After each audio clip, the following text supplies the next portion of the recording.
and survivors. If you're an ally of this community, speak out. There are more of us together than apart. It is the power of love in its rawest form. Join the fight for LGBTQ acceptance. Learn how at lovehasnolabels.com. Brought to you by Love Has No Labels and the Ad Council. You're listening to 95.7 The Game, KGMZ FM in HD1 San Francisco, on Odyssey Sports Station. Always live on the free Odyssey app, Twitch, and YouTube. Powered by First NorCal Credit Union. You're listening to 95.7 The Game, KGMZ FM in HD1 San Francisco, on Odyssey Sports Station and the home of the Golden State Warriors and Valkyries. Always live on the free Odyssey app and now coming to you live from the Laughing Monk Studios. Dan owed an unbelievable amount of money to the IRS. I got behind on my taxes. It's a horrible feeling. He was in denial. And when I got those letters from the IRS, you wanted to act like they didn't exist. Finally, Dan turned to Optima Tax Relief, the leading tax resolution firm. A-plus rated by the Better Business Bureau, they've resolved over $1 billion for their clients. Optima got me a settlement with the IRS. These people are really people-friendly. It was every bit of a new lease on life for me. The fast action and the great results made Dan's head spin. I felt like I was in a dream, but it's real, and I have paperwork to prove it. They got the job done, and life is good. For tax help you can trust, call Optima now for a free consultation. If you're worried about what's going to happen with the IRS, stop worrying. Make the call now. Call 800-568-6533. 800-568-6533. 800-568-6533. Optima Tax Relief. Testimonial from an actual client. Some restrictions apply. For complete details, please visit OptimaTaxRelief.com.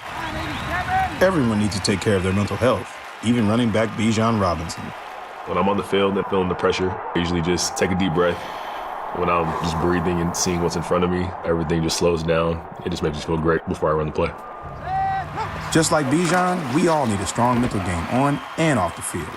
Make a game plan for your mental health at loveyourmindplaybook.org. Love your mind. Brought to you by the Huntsman Mental Health Foundation, the Arthur M. Blank Family Foundation, and the Ad Council. Tune in to 95.7 The Game for Warriors Live, 60 minutes before tip-off. Every Warriors game throughout the season as we get ready for the action. Presented by Xfinity, your home court advantage. Brought to you by Xfinity. Watch all your favorite teams all in one place. Xfinity, imagine that. Paid non-attorney spokesperson, paid for by Reliable Legal Marketing. Attention California residents. Non-Hodgkin's lymphoma, including chronic lymphocytic leukemia, a common subtype, is one of the most common cancers in the United States. If you or loved one was diagnosed with non-Hodgkin's lymphoma or chronic lymphocytic leukemia and were exposed to Roundup weed killer, you could be entitled to cash compensation. Bayer, the owner of Roundup, has agreed to pay more than $10 billion to cancer victims linked to the weed killer. Call our Weed Killer Cancer Hotline now to see if you're entitled to cash compensation. If you or someone you love has been diagnosed with non-Hodgkin's lymphoma or chronic lymphocytic leukemia and were exposed to Roundup, call now. Our attorneys have the experience and specialize in fighting for everyday people to get the compensation you deserve. If you or a loved one was diagnosed, even if a loved one has passed away, call 800-341-4933 now. But hurry, time is limited. Call 800-341-4933. 800-341-4933. Prior results do not guarantee a similar outcome. Will Trial Law, LLC, 1001 Bannock Street, Denver, Colorado, 80204. Elevate your kitchen at the Mila Innovation Center at Friedman's Appliance in Pleasant Hill.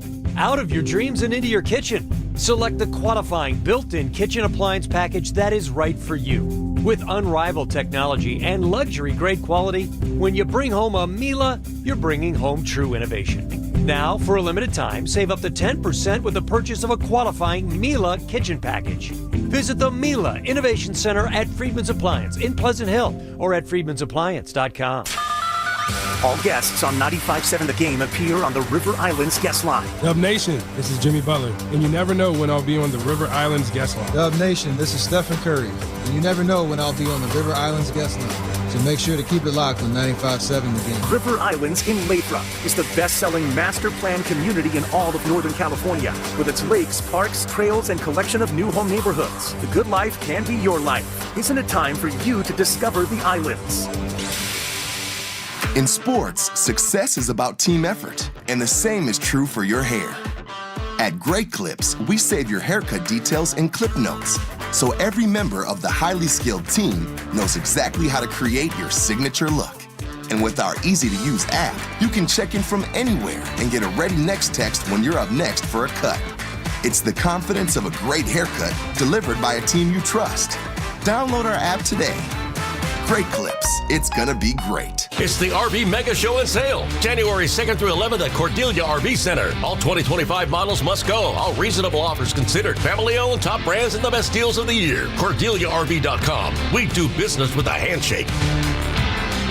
My name is Whitney Allen. I am a widow. My husband, Ryan, died. We never thought in a million years we'd have to use life insurance. The unexpected happened. With Ethos, it is so fast and easy. It's 100% online. You can get a quote in seconds, apply in minutes, and get same-day coverage, no medical exams, and you can get up to $3 million worth of coverage through Ethos. Get your free quote at ethos.com/radio. That's ethos.com/radio. Time spent on application may vary. Online health questions required.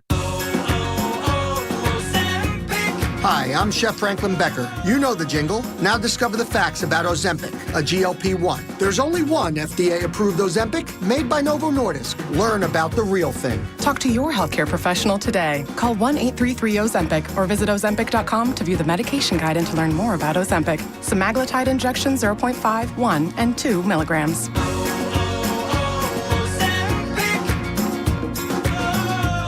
In San Francisco today, early clouds, late showers, and a high of 52. Weather brought to you by Robert Half. Our recruiters' expertise and award-winning AI will find you the skilled candidates you want. At Robert Half, we know talent. Visit roberthalf.com/talent today. Rise. Wake up. It's time to wake on up. Wake up, wake up, wake up. With a nice cup of Joe. What's up, Joe, bro? Featuring Joe Spadoni. He's an Italian. And Joe, the Butcher Boy Shasky. I am slippery. The best part of waking up is morning roast in your cup. It is the morning roast, man, on 95.7 The Game. Hey, I'm Ludman. I'm going to be at Freedman's Appliances this Saturday with Mark Grandy. You're damn right.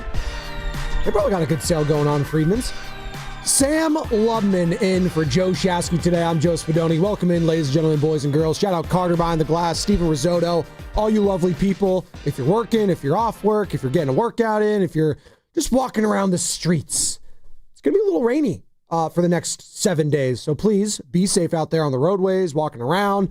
But we are so happy you are joining us this morning on this New Year's Eve. Sam, I got to tell you, this is the first time I'm doing like a New Year's Eve show. God, I want to say like 4 or 5 years. I haven't done one in a minute, as the kids say. Yeah, hello there, Spadoni. Did we not do one last year, you and I? I don't think we did one last year. Maybe it was a couple years ago. Screw that. I don't remember. Last year was a blur. A lot happened. I don't even remember what happened yesterday. So, I mean, maybe we did, maybe we didn't. I don't know. I am probably the worst person to talk to about that. But yes, yesterday all your troubles seem so far away, right? That's what they do. I don't know I forget what the line after that. I know the reference, yeah. That's all I know. Yeah, that's about what everyone knows. But great start to the show. Yeah, no, Happy New Year's Eve. Happy New Year. What a big day for the world, because it's a big one tonight. And I'm not talking about the ball dropping in Times Square, which, oh my God, there's no Times Square here, obviously, because we're in San Francisco, not New York. Do we do fireworks though? Like, if it's not foggy? We live in Oakland, so yes, there will be fireworks. San Francisco, I think, does fireworks over the waterfront. Yeah, there at the pier, right? Down at the ferry building. I did that a few years ago. Was it New Year's Eve 2011 to 2012?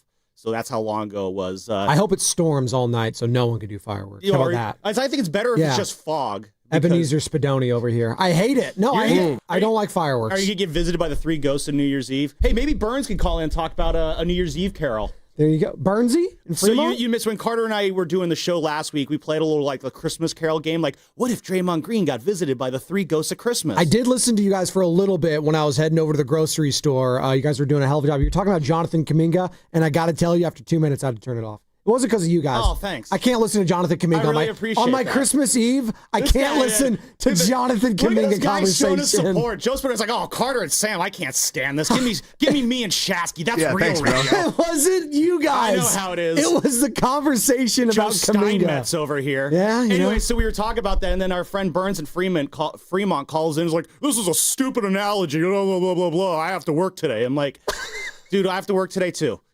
Burns and Fremont, man, calling today. Burns was mad at your guys' analogy. He did not disliked it so much that he had to call in and tell us. Well, that means you guys are doing a good job.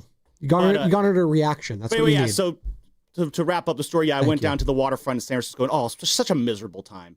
There's just throw up everywhere. Oh, it's awesome. the worst. It's the worst. But no, the real reason it's a big day, Spadoni. Yes. I should have had Carter cue up the song. This is on me. Talk about revenge, Spadoni. Talk about righting a 23-year wrong. I am talking about Miami, Ohio State. That, people, is the game that we care about today. Okay, fine.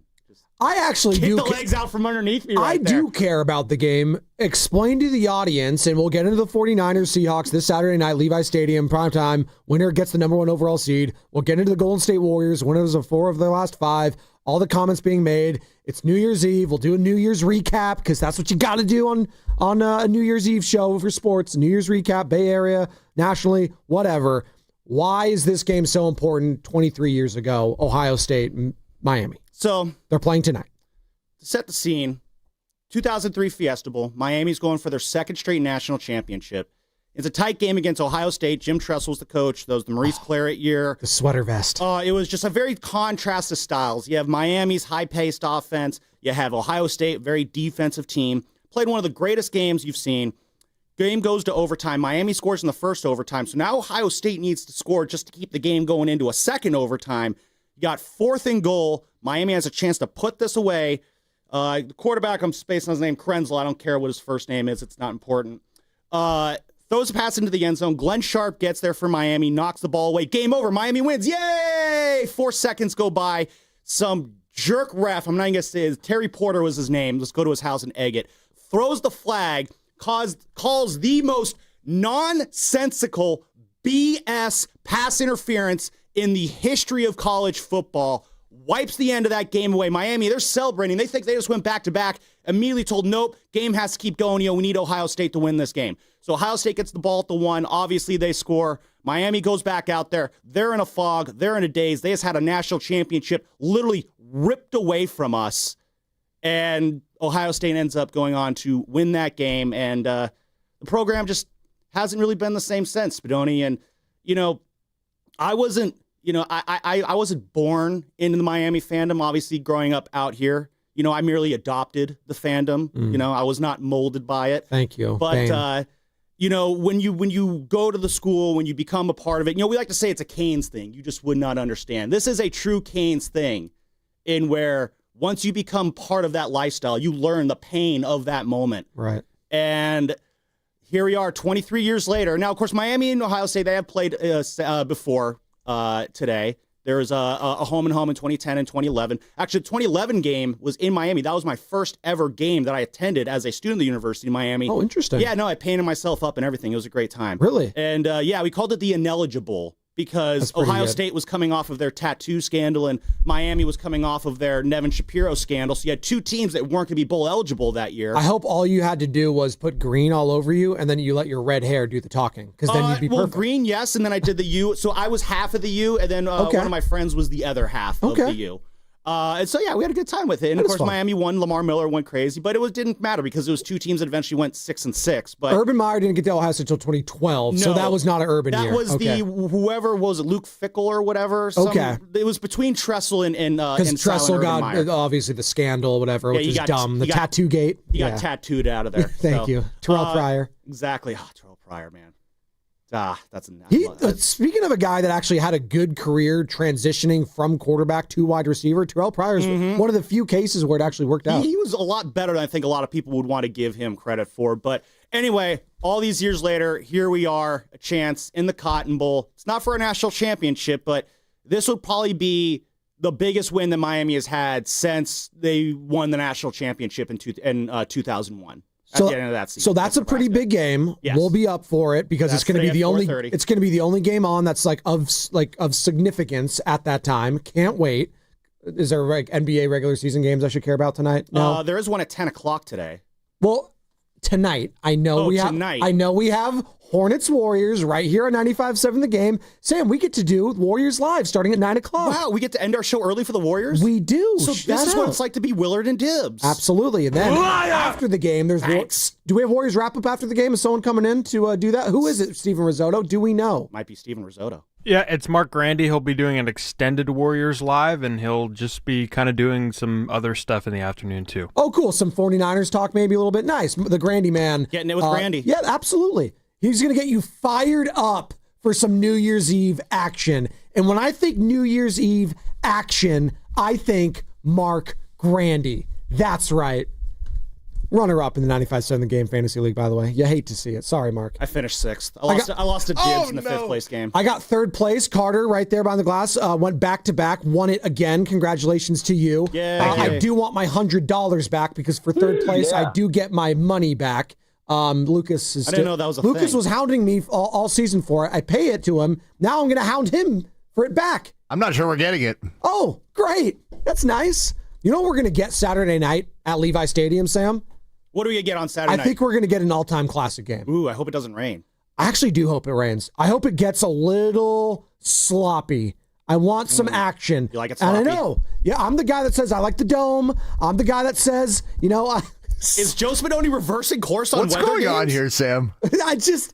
Is our boy growing? This is character growth right here. This is a season where Brock Purdy shuts up everyone.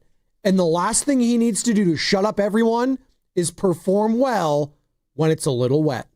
Can he perform well when it's a little moist in the air? I'm not going to say His it. palms are a little sweaty. His knees are weak. I don't want it to slip out of his hands. The arm's getting heavy. Can he perform? There's vomit on his jersey already. Thank you. You think There's he's too had many mom spaghetti? references this morning, Sam. It's just, I can't keep up. It's a great start. This is like, can Brock Purdy perform in the rain? I am curious to see if that happens. But if it doesn't rain and if it's just sprinkling, whatever, I still think it comes down to the turnover battle. And it's going to come down to one individual. And it's actually not Brock Purdy. It's not Kenneth Walker. It's not Jackson Smith and Jigba. It's not George Kittle, Trent Williams if he suits up, Christian McCaffrey. It's Sam Darnold. It's always going to come down to Sam bleepin' Darnold. Are you getting good Sam? Are you getting bad Sam? Are you getting Sam I Am? Are you getting green eggs and ham? I don't know what you're getting with him. Solid 3. Like, if he doesn't turn the ball over, I think the Seahawks win this game. But it's Sam Darnold. Yeah, because here's the thing, though, about Sam Darnold. He kind of has been turning the ball over. He has been regressing in the second half of this season and basically being the Sam Darnold that we all know him to be. Is just the offense for the Seahawks ever since they had that, I think it was that first loss to the Rams. It's just been backsliding. How many was that? 4 or 5? 6 games ago, I think. Yeah, 4 or 5 picks for Sam Darnold in that first one. 4, okay. Yeah, you could have told me it was 5. I would have believed you. He has just been backsliding here in the back half of the season, and the Seahawks are still in it because their defense has been that good. Spinoni, one of my favorite little facts that I've learned about the Seahawks is I've gone through the internet and done a little deep dive on them this week. Of all the teams in the top 10 of takeaways, the Seahawks are 6th in total takeaways this year, so that's interceptions and fumble recoveries. Despite being 6th in takeaways, they still have a negative turnover differential, which means like the only other team in the top 10 of takeaways that has a negative turnover differential is the Vikings, and they're 10th in total takeaways. But the Seahawks, despite getting all these turnovers, are still in the negative because Sam Darnold just like, hey, you in the other jersey, catch. And of course, they have a lot of fumbles too. He's responsible for some of those fumbles, but Sam Darnold has been the difference between the Seahawks, which is crazy to say for a 13-3 team. Like, he is the difference between the Seahawks being what they are and being just an insanely good team with just how good their defense has been this year. He has been a better road quarterback than a home quarterback, which is interesting. They're playing on the road this week, obviously, at Levi Stadium, Saturday night, ABC. Buck and Aikman going to be on the call. Can't wait for that one. We're all going to be locked in. On the road this year, he is completing 67.5% of his passes. He has 15 touchdowns to 9 interceptions versus at home, where he's completing 66.8% of his passes and has 10 touchdowns and 5 picks. Not a huge difference, but a difference nonetheless. He has been arguably a better road quarterback than home just by the numbers. He's thrown for 300 more yards on the road than he has at home this year. So just something to monitor leading up to all this. But again, we saw this exact same situation last year for Sammy D. He was the member of the Minnesota Vikings. Obviously, J.J. McCarthy goes down in preseason. Sam Darnold takes over, has an amazing season, which is why he got the contract he has now with the Seattle Seahawks. But what happened? They had one game on the line for the number 1 overall seed in the NFC against a division rival. Who is that division rival? The Detroit Lions. That Detroit Lions defense, remember, by the way, it was not good. Hey, dare I say, very similar to this 49ers defense we're seeing right now. And he wet the bed in that one. Did not play well. Cost them number 1 overall seed in the entire playoff picture in the NFC. Then what happens? Oh, you get a date with the Los Angeles Rams, but get this. The Rams couldn't play at home last year because they had the Palisades fire, so they couldn't do that. They needed that space, obviously, and so they had the neutral site game in Arizona. What do you do in that game? It was not very good. So what I'm trying to say here, when the moment matters most in Sam Darnold's professional career, he comes up short and he comes up small. Is he going to rewrite history this Saturday? I wouldn't bet on it. 888-957-9570 is the number to get involved. If you want to call or text the Boxer and Gerson Work Injury Attorneys text line, again, 888-957-9570 is the number. Spadoni, Sam Lubin filling in for Joe Shasky. This is the Morning Roast. We're with you for 3 hours this morning up until 9 o'clock. And again, 9 o'clock Warriors Live will begin before we hand it off to Tim Roy, who will be on the call for Warriors Hornets from Charlotte, North Carolina. Yeah, that'll be hopefully the Warriors can keep. They've been winning 4 of their last 5, so they're putting together a positive stretch, and yet it still feels like there's just so much negativity on this team right now. I was listening to Nick Freidell was on with Willard and Dibbs yesterday, and honestly, I thought Nick sounded so good, especially, I mean, he always sounds good, but What's up, buddy? He was just spitting so many facts. I'm just like, I need to talk to Nick Freidell today. So we got Nick Freidell joining us again this morning at around 8:20. Talk a little bit more Warriors with him, but they're asking questions about a toxic atmosphere in the locker room. Is Steve Kerr losing the locker room? It's just, I want to know, like, what's going right with the Warriors right now going into 2026? And right now, I'm sure, like, if you were to try and scrape together what is going right, none of it's really going to be all that confidence inspiring. I mean, obviously, Steph's great. I think he's averaging 30 points per game since he returned from his quad injury. He is still every bit the Steph that we know and love. Maybe he's losing a step at age 37 going on 38. If he is, he's still in the top 5% of players in the NBA right now. But, I mean, Jimmy has nights every now and then that make you go, yay, Jimmy Butler. Will Richard looks like a guy who you would want on a basketball team for a determined amount of time. I don't know. It's struggling right now to find positives in the mire for the Warriors right now. And so, yeah, I like to kind of see them just keep putting wins together in a soft part of the schedule, because in times of drama, when things are going wrong, the best cure for anything is winning. And so if the Warriors can just start putting more of these wins together against, again, mediocre and bad teams, maybe they'll be good enough to start, beating some of these better teams at some point this season. But I'm grasping at straws with this team. It's very. I hear it with you, and I feel the same way. I have to talk about them Monday through Friday from 6 to 10, and I have a hard time talking about this team because I feel like whenever we talk about the team, our conversations inevitably end up in the same spot. Kuminga, Jimmy Butler, are they too old? Stephen Curry, are they too Steph reliant? Do they need to do different stuff offensively? Is Draymond cooked? Does Draymond need to come off the bench? Draymond this, is Draymond that? Is he's getting an argument? Is he podcasting? It's everything. Is it Will Richard? We're not playing the rookie enough. He needs to play more. What's going on with Moses Moody? He's not confident. Oh my God, I've heard that for 4 years. Oh, Brandon Pajemski, we love Pods. We hate Pods. Pods hates us. He's the white showy. It's exhausting to talk about the team. So just keep winning, and then it'll be more enjoyable to talk about. But as I say that, when you have losses like you do on Sunday in Toronto, even when you are playing good basketball in between that, it really frustrates and annoys, and it makes a fan base not believe in you at all and not want to dive back in. When you blow leads, when you constantly start games sloppily, when you have performances like you did again in overtime in Toronto against the Raptors when Scotty Barnes looked like Wilt Chamberlain, Bill Russell, and whoever you can think of who dominates offensive glass and offensive boards. Scotty Barnes is like 6'8", but he looked like he's 7'2" out there. That can't happen. And again, you can't scoff at a team like today, the Charlotte Hornets. Oh, the Charlotte Hornets. Yeah, the Charlotte Hornets have this guy. Knuppel? I think it's Knippel. Knippel? Yes. Oh, so we get that pronunciation. No, it is right. It's Knippel. Okay. He is the 4th pick overall. He played with Cooper Flagg at Duke last year. This guy's unbelievable. He's honestly the player that the Warriors have been searching forever and just seem like they can't get. 6'6", size, can shoot, play a little defense. Averaging 19 points a game so far this year. He's been, yes. They got a solid little quartet there. They actually, they got Colin Sexton too. Brandon Miller's having a good year. Miles Bridges doing all right.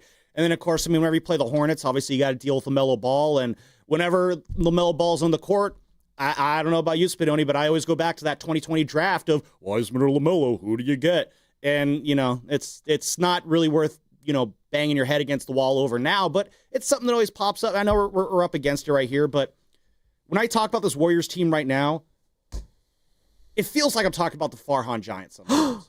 Just, they have a fun player. The Warriors at least have Steph, which is the big difference, but in terms of just the joy, that's where I'm at right now. But it's New Year's Eve. Hey, it's a joy to be hosting with you today, Sammy. How about that? And I want to hear from the people. 888-957-9570 is the number. A year in review here in the Bay, and we'll dive more into the 49ers matchup this Saturday, and obviously the game today between the Warriors and Hornets. It is a Warriors Wednesday brought to you by Freedman's Appliance. Come see their full selection of in-stock luxury appliances and live working vignettes. Visit Freedman's Appliance in Pleasant Hill today, and Nick Freidell going to be joining us at 8:20. Cousin Nick, Odyssey NBA insider, and covers the team for The Athletic.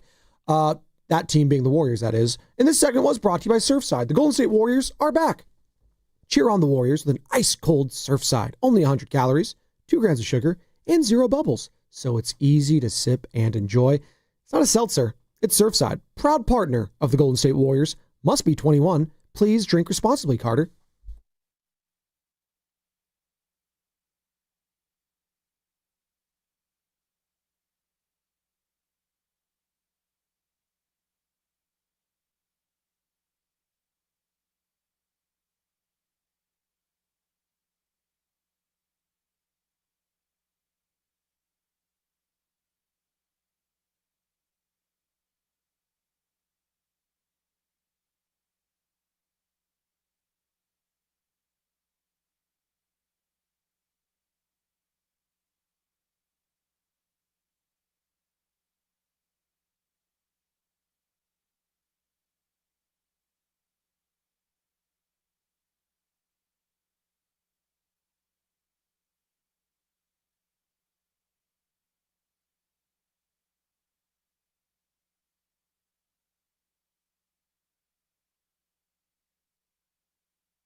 Now back to the morning roast. A lot of people wait to hate. They cheer when they're drinking the beer. I want you to keep that same energy when we win that chip this year. With Joe Spadoni and Joe Shasky on 95.7 The Game. You know, I love that rejoin from Oscar in Stockton, and it's Sam Lubin filling in for Joe Shasky. Joe Spadoni here.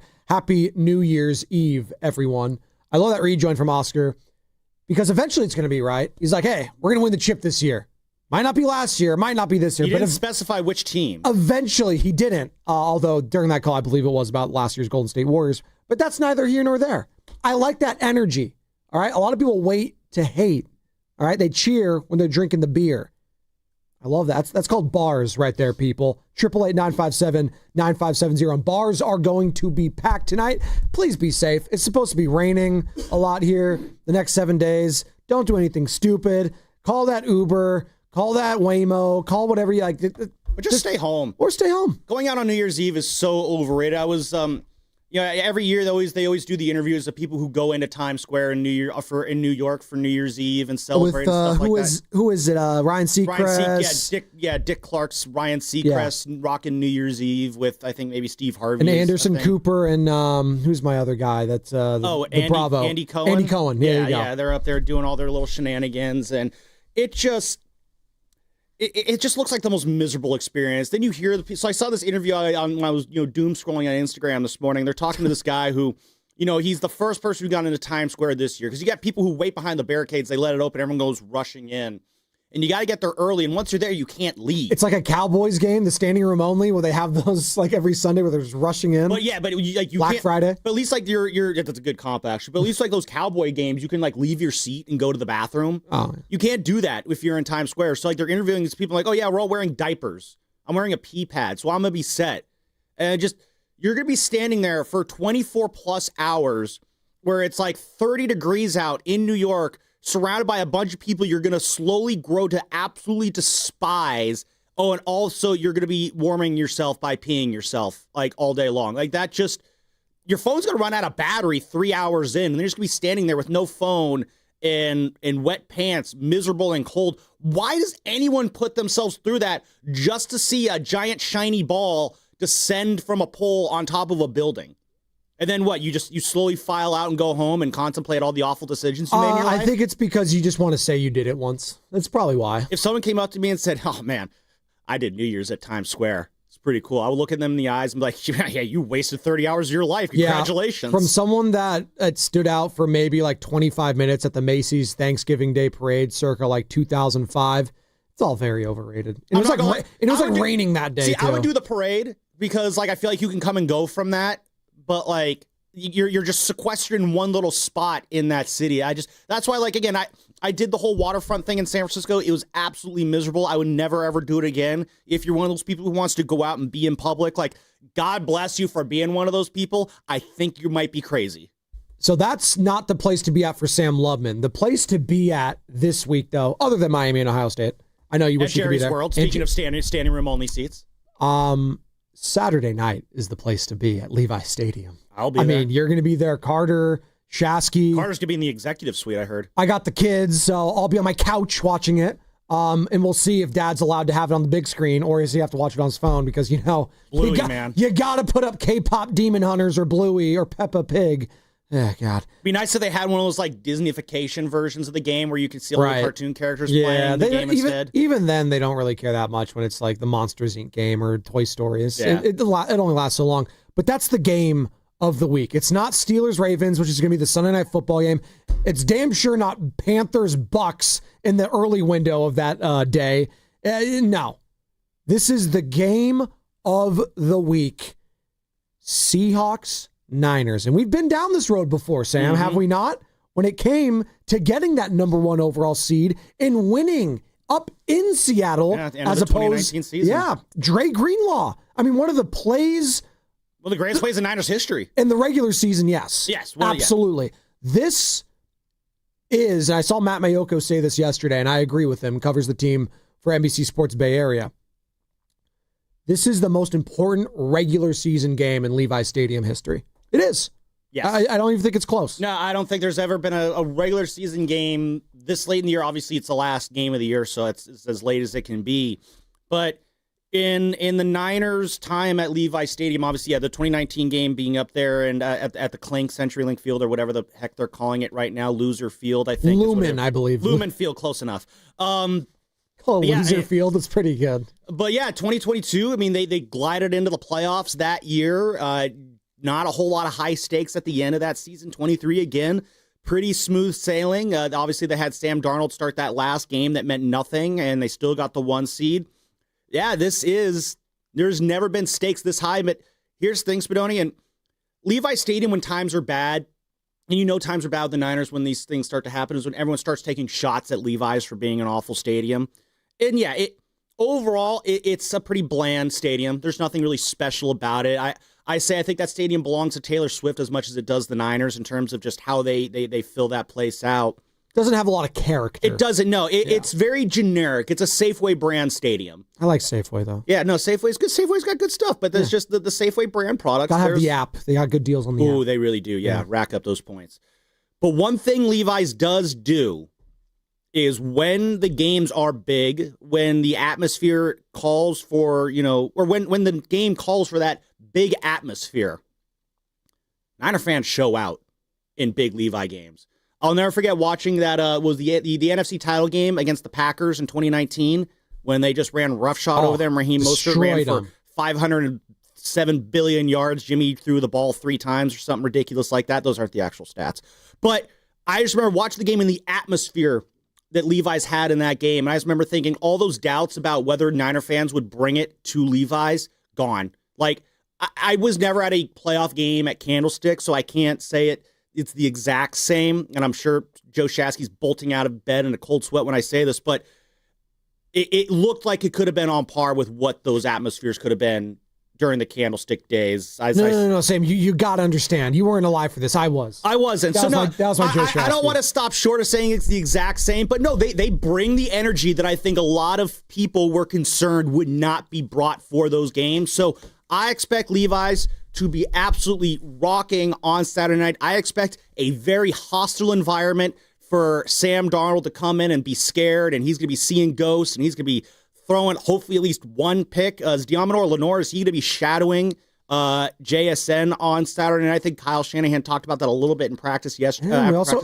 had Baldy on yesterday. He doesn't think that's the right move to go. Oh. Yeah. So that's a tease for you. Yeah, maybe we can get into that on the other side. Yeah. Also on the other side, but it is our end of the year show. And I love looking back and reflecting on, the year that was. Sure. I have for you on the other side the 10 people who I think made Bay Area sports great in 2025, capping it off with who I am picking as the Bay Area 2025 sports person of the year. So I'll give you that on the other side. That's a big tease. And tune in for Warriors Live today, presented by Xfinity, your home court advantage, brought to you by Xfinity. Watch all your favorite teams all in one place. Xfinity, imagine that.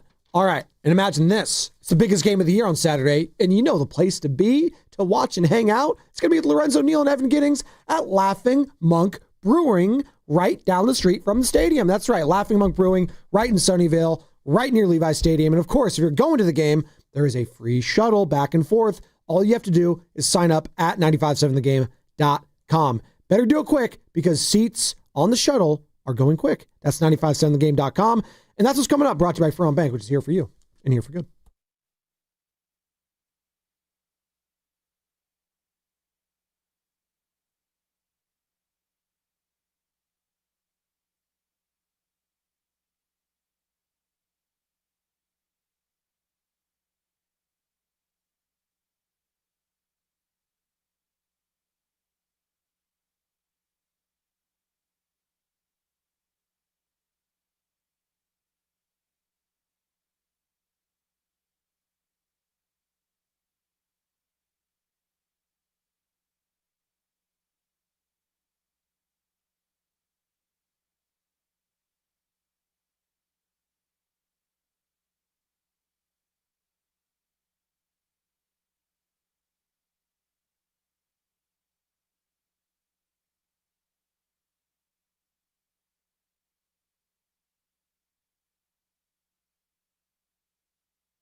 Hey, this your boy Frank Gore. Now back to 95.7 The Game. What's up, Frank? Hey, he's going to be locked in tonight. All about the U, baby. Miami, Ohio State. It's going to be a war. It's going to be a battle. Do we have some houses divided for the 49ers? Who do we got there from Miami? We got someone, right?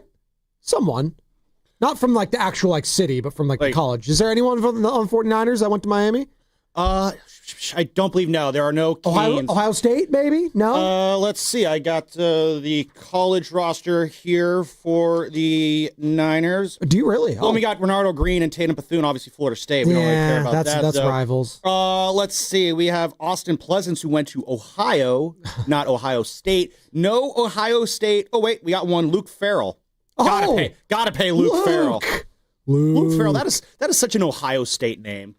Luke Farrell. He's from Ohio, so there you go. That sounds like an Ohio name. From Perry, Ohio. Luke Farrell, 6'5", 250, and got paid from the 49ers when he signed a 3-year, $11 million contract. So there you go. It wasn't $11 million. Wasn't it more than that? I don't know what it was. That was $20 million. It might have been. You got to pay him to block. Well, it's Wikipedia. So, hey, all I know is when George Kittle was out last week and he was a limited participant in practice yesterday, which I think would bode well for his availability this Saturday, Jake Tonjes is the story. Wasn't Luke Farrell. Jake Tonjes having the season of his life. Maybe he makes your list, Sam, of top 10 He could people. be. One Ohio State guy, obviously, on the Seahawks, I bet you can't name. Jackson Smith and Jigba. Yeah, that guy's pretty good, actually. God, remember that Rose Bowl he had against Utah a couple years ago? That's probably when a lot of us first heard his name for the first time, and wow, yeah, that was an incredible performance he had. That's when Kyle Whittingham realized, like, maybe I should go coach against that program. Yeah, there you go. Maybe I should go to Michigan instead, as he is now the new Michigan head coach. I like that hire for them. Yeah, it's pretty good. By the way, this segment is brought to you by Golden State, serving the Bear for 3 generations. When you succeed, we succeed. Visit goldenstatelumber.com. Spadoni, Loveman filling in for Shasky today. Happy New Year's Eve to all you lovely people. And again, please be safe on those roadways that are expected to be slick, and don't make any stupid decisions tonight. You heard it from Spadoni at 6:50 in the morning, because I know all of you are listening right now. All right, I do want to hear from what Brian Baldinger had to say yesterday, Sam, because we had Baldy breakdowns every single Tuesday, 7:30, and he was fired up to talk about this game this Saturday night. I think a lot of people are.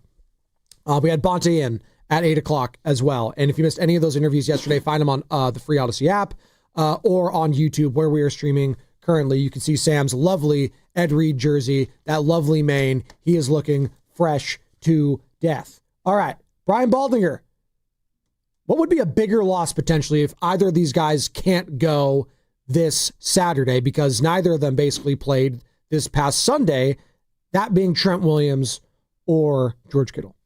I thought Austin played pretty good last week myself. I would not feel great against Boye Mafe and Tank Lawrence and some of the guys who are going to come off the edge in Seattle right now. I think they're better than what Chicago provided last week. I'd be a little worried. I'm always worried because Trent's just such a difference maker in every phase of the game. And, I feel like what Tonjes, we saw him did a lot of the stuff that Kittle does last week. I'd feel a little bit better if Trent was in the lineup right now. And Trent, obviously, no practice yesterday for him and McCaffrey, who was dealing with a stiff back, but Trent obviously left after the very first play from scrimmage for the 49ers and Brock threw that pick six. It was a double whammy, if you will, as Trent had to leave with a hamstring injury, Sam, and he didn't come back, very quickly ruled out. He's never dealt with a hamstring injury, which is actually pretty insane considering how long he's been doing this. He's a future Hall of Famer, first ballot kind of a guy. I would be shocked if he played on Saturday. Absolutely shocked. Kyle Shanahan said yesterday, though, he's got a shot. I think we have the sound. I don't know if we got it on the board yet. Shanahan did talk about it yesterday, or I can just say what Shanahan You can paraphrase said. It if you'd like. Well, basically, I got the transcript up here in front of me. He was asked any further evaluation on Trent and his hamstring and how long that might be, and Shanahan said, I don't know if you have it there. And no, I don't. No, just say it. All right. He said, no, we're not sure how long we're giving. That's pretty good. We're giving it a shot this week, so we'll see. Yep. So they're going to give it a shot, which is, my guess is they're going to, try and rehab that hamstring all week long. Again, yesterday it's a shorter week for the Niners since they're playing on a Saturday, and usually it's the Wednesday practice, or usually they have the off day on Tuesday, and then they have the Wednesday practice. Usually that Wednesday practice this year, Trent and CMC have gotten veterans off days. So even if Trent was healthy, he would not have practiced yesterday. That being said, yeah, they're going to, put him through the rehab ringer this week. And my guess is come Saturday, they're going to say, hey, Trent, how's that hammy feeling? And he's either going to say it's good to go or he's going to say it's not good to go.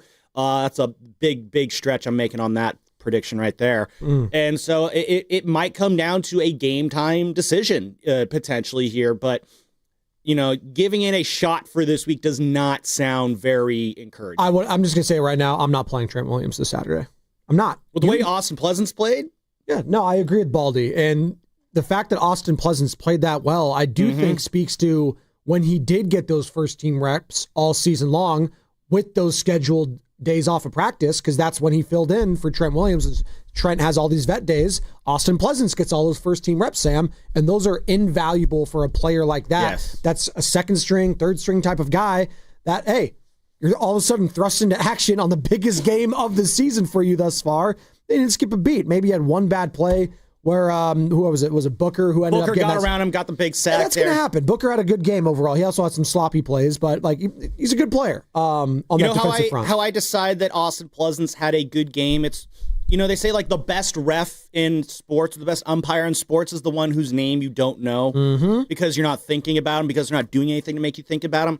For me, offensive linemen are the same thing. If I am not thinking about you at any point during the game, it means you're probably having a good game. It means that you're getting those blocks. It means no one's getting by you. Because whenever I see Brock get sacked, wherever I see Christian McCaffrey get blown up behind the line of scrimmage, the first thing I always do is, well, whose guy was that? Who was supposed to be blocking there? Oh, Brendel whiffed his block. Oh, McKivitz whiffed his block. Oh, Pleasance got beat. Very rarely, though, have I been thinking those thoughts over these last few games. Jake Brendel been blocking very well. Colton McKivitz, when you talk about, doubting guys and whether they earn their contracts, we were saying Brock Purdy earned his contract this year. Colton McKivitz has absolutely earned his contract this year. That's a guy who, when they signed at the beginning of the year, I was just like, what? Colton McKivitz isn't that good. Yeah, no, I was wrong. So thank you for that, Colton McKivitz. I'm glad I was wrong on that one. Austin Pleasance, other than that one sack from Booker, not really any complaints from what I saw from a guy coming off the bench against, not a great defense in the Chicago Bears, but Montez Sweat and Booker, I'm spacing on Booker's first name, those are solid edge rushers there that he had to deal with. Booker's first name would be Austin. Austin Booker. Oh, Austin Pleasance versus Austin Booker. There you go. You think they looked at you just like, hey, same name. Big Austin guys. His name is my name too. There you go. John Jacob Jingleheimer Schmidt. I'll say this, and I don't know if it's a hot take. I don't know if there are Niner fans that disagree with me. 888-957-9570. But I just wouldn't even risk playing Trent Williams. I don't think that's some hot take or anything. It's because you already have a playoff game in the hand. Now you want to have that extra week of rest, which I would understand.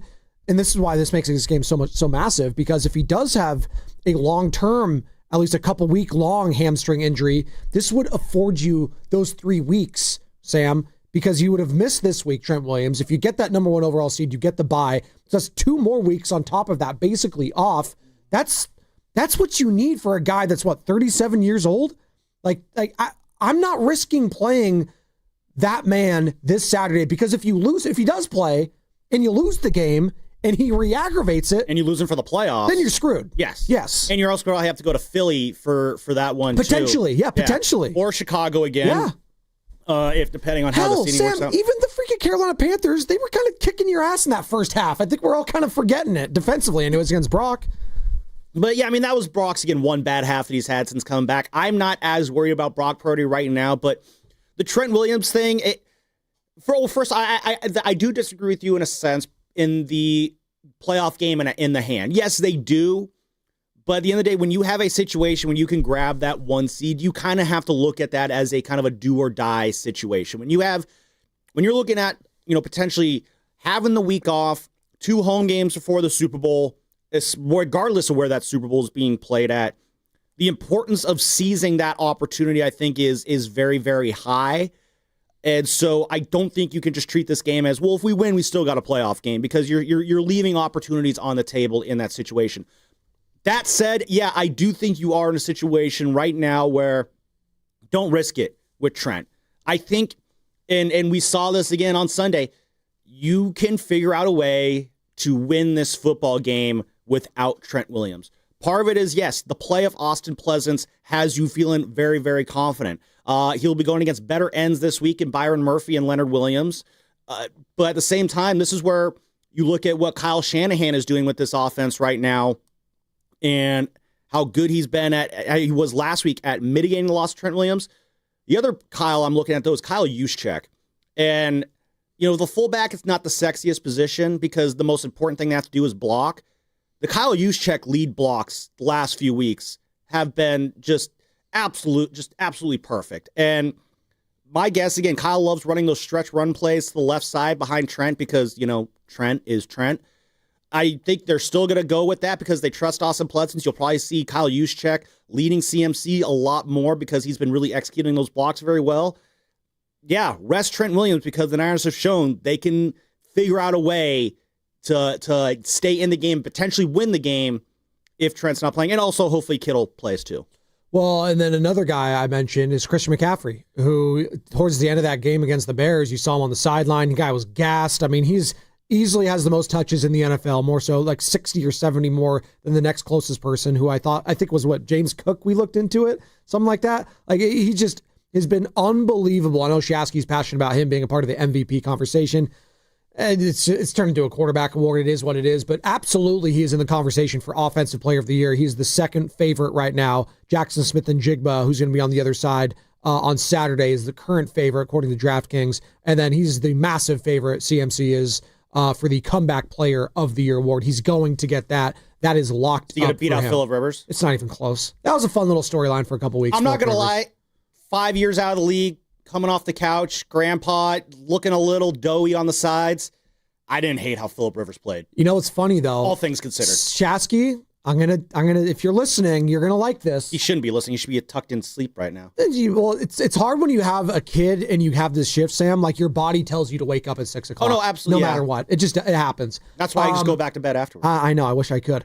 Go to sleep, Shasky. You need it. Christian McCaffrey has actually vaulted himself all the way up to third in the MVP odds on DraftKings. It's Drake May, minus 295, Matt Stafford, plus 225, Christian McCaffrey, plus 15,000. So, huge drop, but he's ahead of Trevor Lawrence, Caleb Williams, Josh Allen, Sam Darnold, Bo Nix, CJ Stroud, Justin Herbert, Jackson Smith and Jigba. He is up there, Joe. I'm just letting you know right now. Joe Shasky, if you're listening, your embridled, passionate speech yesterday got CMC to the top 3 in the odds for a regular season MVP.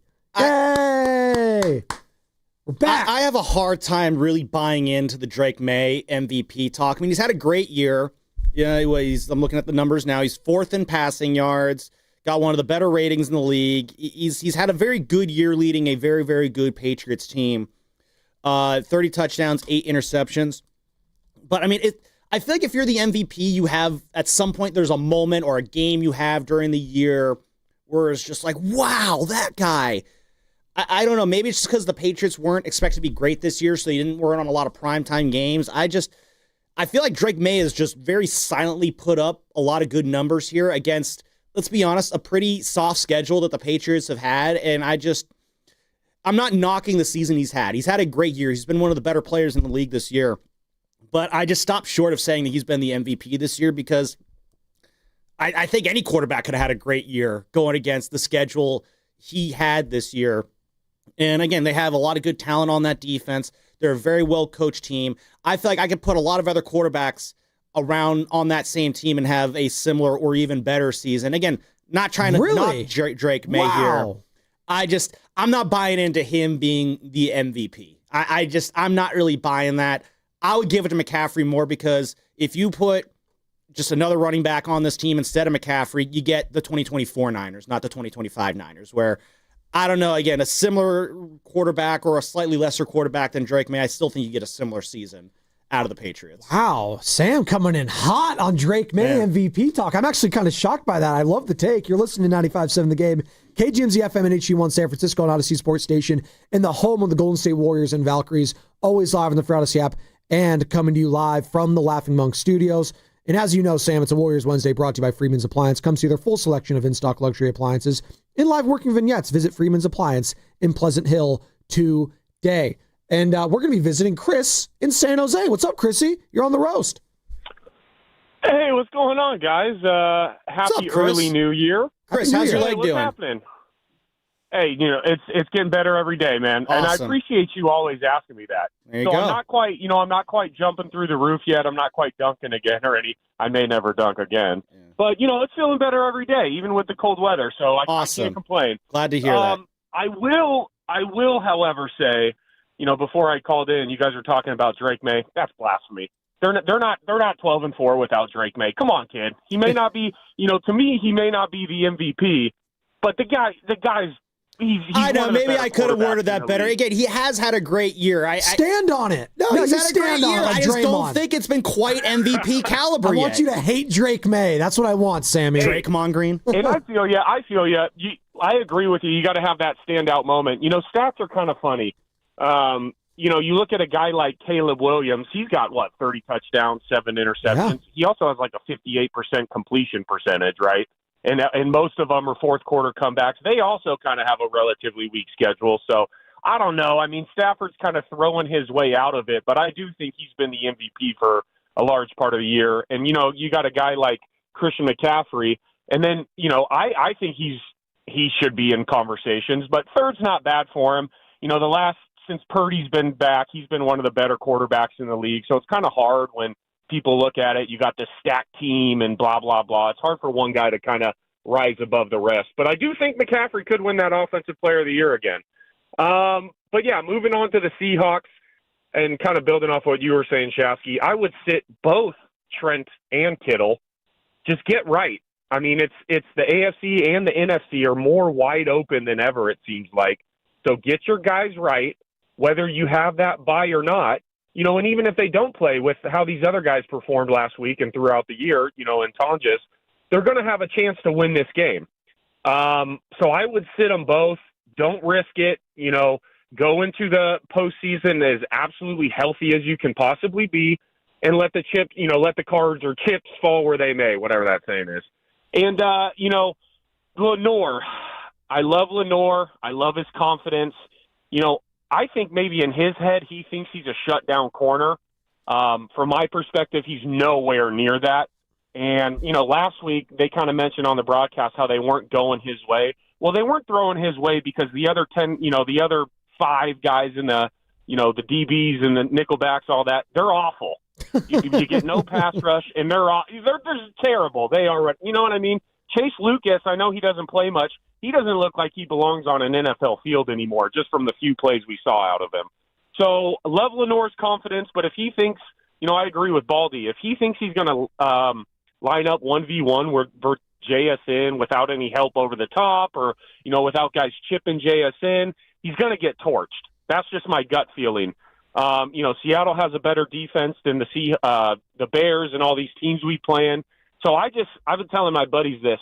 For the Niners to do anything in the playoffs, or this week against Seattle, that offense is going to have to hum like it's been humming the last few weeks. Yeah. I mean, I truly believe they're going to have to score 35, 40 points a game to win anything in the playoffs because whether it's, Caleb Williams, everyone calls him a generational talent, despite some of the flaws he may have, and Phillip Rivers may have played well. Well, he torched us for 277 and he just killed a 6-pack in the parking lot before the game, walked out there and carved us up. Dadgummit. So it's like I don't have any confidence in the defense. But, hey, the offense is humming. Maybe this is the year we can truly say, hey, you know what? Offense does win championships. And lastly, before I let you guys go, I'm not watching the Warriors again until the trade deadline. They are a boring watch. They are a middling team. I don't want to watch, I'm not saying trade the guy, but I don't want to watch Draymond anymore with this current roster construction. I can't do it. I won't do it. I'm waiting for the trade deadline. Then I'm going to lock back in. We're locked in on the NFL playoffs. I love you guys. I wish everybody at the 95.7 staff, had a great holiday season, a happy new year, and we move upwards and onwards in the new year, gentlemen. So let's have a wonderful Wednesday, and I'll talk to you in the new year. There you go. That's Thank you very Chrissy much, in Chris. San Jose. Happy New Year to you as well. One of our top roasters of Oh, the yeah. year. He's a pre-gamer, too, from the old pre-game show days. Always appreciated. We didn't do a Chris. doobies this year for many reasons. Chris absolutely would have been on the short list of roasters of the year this year. If we were to pick a rookie roaster, probably either I like Jay in the Bay. Well, it's Janet. It's Janet. Janet Mountain View too. She's not a rookie, but she would be for the roaster of the year category. Absolutely. Yeah. By the What's way, up, Jan? While we're doing just an impromptu doobie awards right here, Carter, I think we need to make the announcement here. Our YouTuber of the year, YouTube chat of the year. We have something for this. Oh, Carter, we decided. No, we did. We just decided this long ago. I'm saying right now, I don't think he's in the chat this morning. Hold on. I got do a drum roll. I got a drum roll for I want you. the YouTube chat. Can we put the drum roll in program too so they can hear it? Ready for this chat? No. I am naming you YouTube chatter of the year. That's right. You brought the best energy, the best vibes to the chat every single day. I am heartbroken that you are not in here today. I will make sure you find out some way, shape, or form that you are the YouTuber of the year. Everyone else in the YouTube chat, be like, no. I'm not in the chat at all. Like, it's disabled. I can't even access. So I don't know what they're saying. Oh, they are loving this right now. Theodore Rand, that is an incredibly great pick right there. Okay. SF Niner Girl, fire for no. My fams, man, I wish I could be like no. Jason Mischler just jumped in. He's thinking, man, that guy has always been inspiring me all year long. Chicago Jason, if I could be a better person, I would be like no. These guys love. They really do. That's incredible. And so, Carter and I, we've had some fun with the YouTube chat this year. And so, and no, just made it all the best. So thanks a lot. Steven Risotto's in the chat saying, let's go, no. You love to see it. I didn't know there's another Steven Risotto out there. There you go, the Riz. I love Jason Mischler, if he's still on there, because he's always been a diehard for me. He disagrees with almost all my takes and my fandom of certain teams, but I always appreciated. Spadoni didn't have a point. No, but I always appreciate that he listened, and you know what? He talked to me. That's all I want. Pat McCaw fan club. Really respect. Pat McCaw fan club? Really respect your pick there, Lubman. That's why I'm rooting for Miami, and I thank you very much, Patrick McCaw fan club.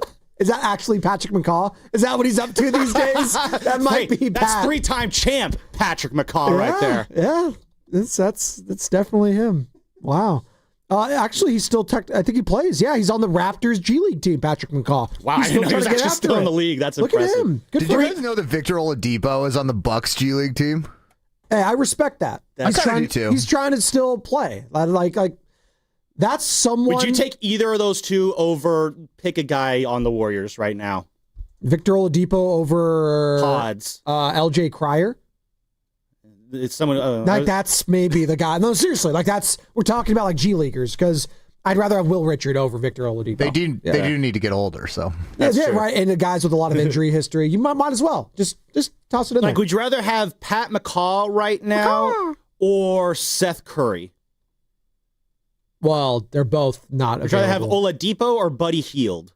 That seems like these are all lateral. Hey, the fact that Seth Curry, we have a sciatica epidemic happening on our hands. It's the third person I've heard. I have not heard of a sciatic nerve issue in the NBA until this year. I've heard about sciatica in those pharmaceutical commercials. Correct. If you have sciatica, take Tremexapal. Side effects include dying. I don't know. It's literally all old players. I mean, Seth is 35 or older, right? Seth Curry's 35. Al Horford's about to be 40. He's had it. And LeBron James, who's 41. Happy birthday yesterday, LeBron James. So there you go. I don't get it. He might have it too. Guru. What's coming up the game is sponsored by Safeway. More of your calls, more of your texts. And Sam, you have to unveil grades and the biggest stories of the 2025 year. Plus my aforementioned top 10 people of 2025. Wow, we got a lot happening on the other side. Stick with us. Plus Nick Freidell in the 8 o'clock hour. Odyssey NBA Insider covers the team. The Warriors, that is, for The Athletic. Plus Don and Concord on the other side. Oh, Don. It's Spadoni. It's Lubman filling in for Shasky. It's the Morning Roast. Carter, Risotto. We're all doing it on 95.7 The Game.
I mean, bring it on, man. Oh, heck yeah. We need to prove it. God bless America.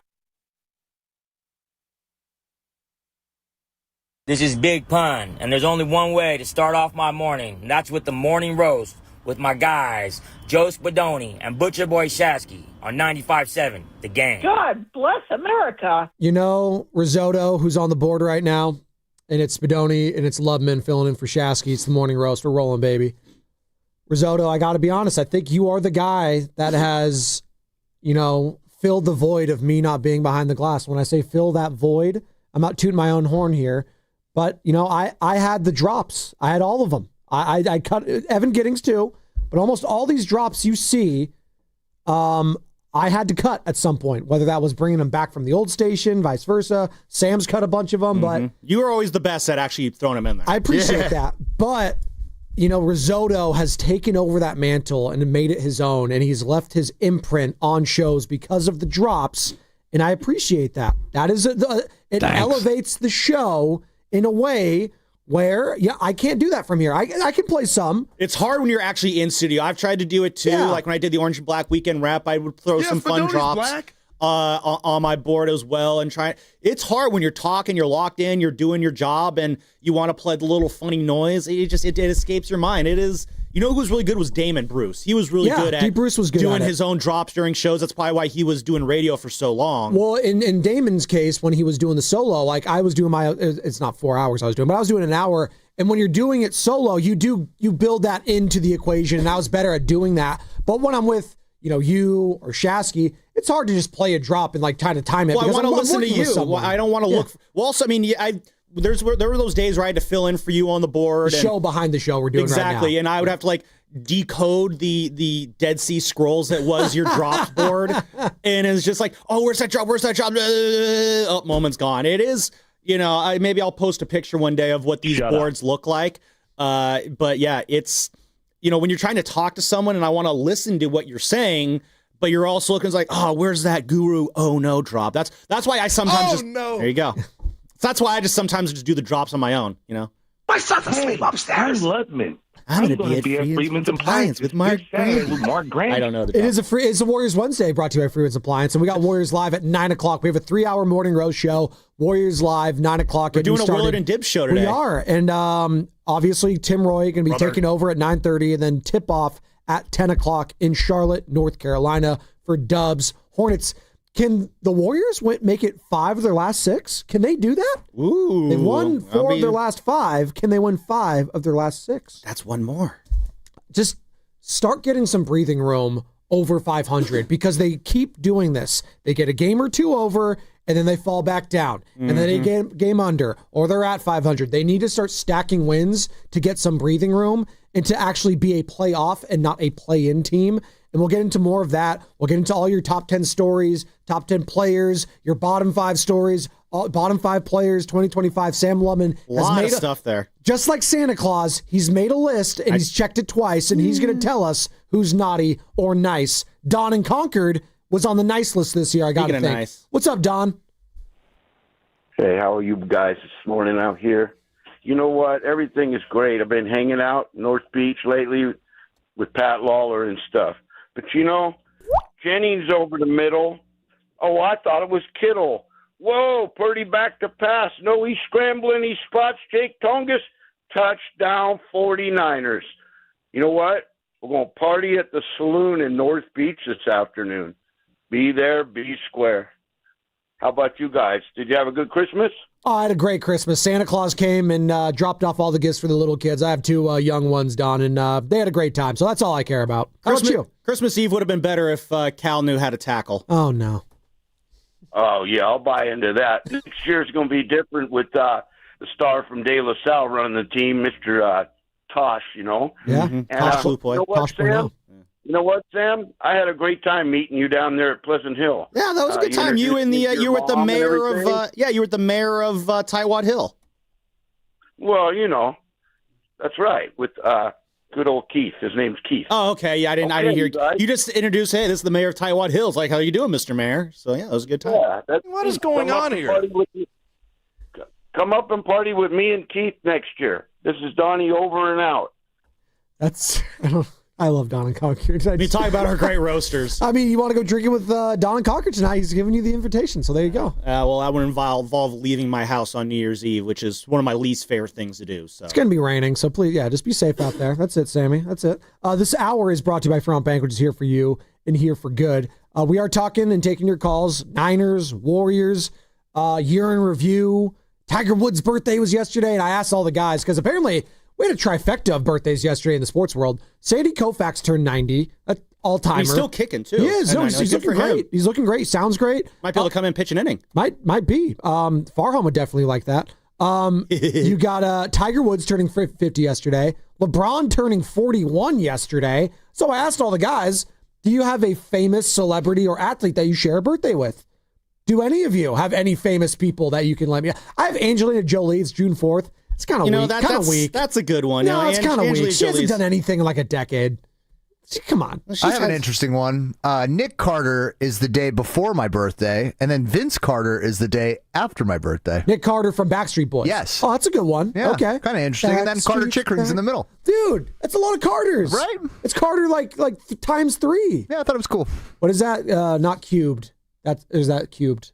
3 times 3. That's cubed. Okay, cool. Squared is 2, cubed is 3, to the power of 4 or 5. There you go. All right. Shout out math. Shout out to math. There you go. What about you, Sam? Who do you share a birthday with? Well, I got 2 pretty interesting ones here right off the rip, and then Did you look it up? I have it in front of me right now. Of course, I don't know who everyone's birthday is, but Raven Simone from That's So Raven. We all watched that show at one point as a kid. Took place in San Francisco.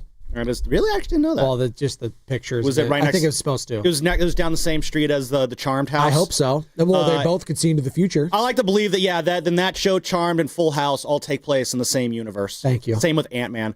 Just like Abbott Elementary and Always Sunny, which also takes place in the same universe. That's a wild. I know that those two they had a crossover, which and then Joe Burrow is also born on Joe my Shiesty? birthday. Look at that. Yeah, that's his nickname. Oh, okay, I didn't know. Yeah. But yeah, Joe Burrow, who plays the Chickering piano, is also I share, and then Bobby Flay. Oh, nice. Yeah, he dated Ari Gold's wife for a minute. There you go. Shout out Entourage. And speaking of Entourage, Emmanuel Shariki, who was Sloan in Entourage, also shares a birthday with me. Nice. And obviously, who you're referring to, Ari Gold, the actor Jeremy Piven, was at the Niners and game then last week. Michael Clark Duncan, rest in peace. We also share a birthday. So one of R.I.P. legend. One of the few perfect comic book character castings in a movie. He was so good. Was Michael Clark Duncan as Kingpin in the original Daredevil movie with Ben Affleck, where really, quite frankly, I did not like any of those other casting choices, but I liked Michael Clark Duncan. I don't like any casting choice that involves Ben Affleck. I don't want to look at that dumb derp face. You didn't like Good Will Hunting? Nah. I thought that was one of your favorite movies. Nah. It's more of a Matt Damon, Robert. It's not your fault. It's not your fault. 888-957-9570 is the number. Get involved if you want to. We would appreciate it. I would also appreciate Brian Baldinger telling me the one matchup I need to watch this Saturday. We didn't get your birthdays. I told you it was Angelina Jolie. Oh, that's right. Yeah. What about Steven Risotto? Does he have any famous birthdays? He's screening calls. He's doing his job back there. All right. Come on. Brian Baldinger, what's the matchup we all got to be watching Saturday night, Levi Stadium? I mean, Jackson Smith-Njigba leads this league in receiving, and he hasn't had great games the last 2 weeks. Just watching how on any single play that guy can just explode. Like, I'm worried about that because, like last year he was a slot receiver and you thought that's what he was. It's kind of what he was at Ohio State. But he's dangerous everywhere he goes. And I'm just worried, you're watching, these breakdowns, and not necessarily breakdowns, but, if the quarterback gets time, like, you're going to hit Luther Burden on, a deep post. Or you're going to hit Colston Loveland on kind of a scramble drill type throw. Like, these throws are there. And this is the best receiver in football. The most complete receiver. His route running is crazy. The things like that's, if you're asking me a matchup, Joe, like he can change the game from anywhere on the field. He's an awesome, awesome player. It's funny that we say he's had his last 3 weeks, he's actually been kind of down. And I look at his last 3 weeks, 9 receptions, 72 yards, still a pretty good game. He's had 8 receptions, 96 and a touchdown on Thursday Night Football against the Rams. That was a down game for him. And then against the Colts, he had 7 receptions, 113 yards. Like, I guess those are down games. Like, come on. Like, he's been so unbelievable. Him, Christian McCaffrey, they're going to be duking it out for Offensive Player of the Year on Saturday. But again, Baldy said it. That's the matchup that he's going to be watching. It's about who's throwing JSN the football. Sam Darnold. Make Sam uncomfortable. You don't think Robert Saleh knows that guy? Well, he definitely does. And he's going to try to make him as uncomfortable as possible. Well, here, yeah. So when you look back at the first game that I was playing, which, I mean, how often do you see a season, the same team bookend a season, basically? Not, they play the Seahawks in week 1. Now they're finishing the year. It's kind of perfect how it worked out, though. It really, these are two completely different teams. Now, I would think it's ridiculous when, division opponents play each other twice in a 3-week span. This is kind of like the other end of that spectrum here. But if they're going to contain Jackson Smith and Jigba, obviously, again, you can't let them find the gaps in the zone, which that happened a couple times in that first week 1 game there. Ronaldo Green got burned. I think it was right before the half. JSN got loose, burned Ronaldo Green for a big play there. There was another play where Darnold was scrambling over to the right side, and Niners kind of lost JSN in the secondary there. They were able to make him pay. You can't lose him on those scramble plays. You got to have someone on him. I do think you have to have 2 guys on him all game long shadowing him. Do not let him be the guy that beats you. Force the Seahawks to somehow win it with their run game, which they were, chewing the Niners up in the middle with Charbonnet in that week 1 there. But force Sam Darnold to have to, go to Cooper Kupp or Rashid Shaheed, who has not really been, I think, what the Seahawks have wanted since they acquired him from the Saints at the trade deadline here. But you talk about Robert Saleh and what he needs to do to make Sam Darnold uncomfortable. Nick Bosa was a massive difference maker week 1 against the Seahawks. He got to Darnold right away on that first drive the Seahawks had, already making him feel uncomfortable. And the Niners have obviously, this isn't a hot take, the Niners have missed that pressure that Nick Bosa brings on the outside.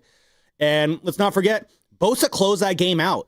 Bosa had an incredible fourth quarter in that game, and he came up with the big sack, I believe, on the last drive to really put that game away after Brock Purdy connected with Tongas in the back of the end zone there. He made Sam Darnold fumble the ball. Yep, strip sack fumble for Nick Bosa to ice that game.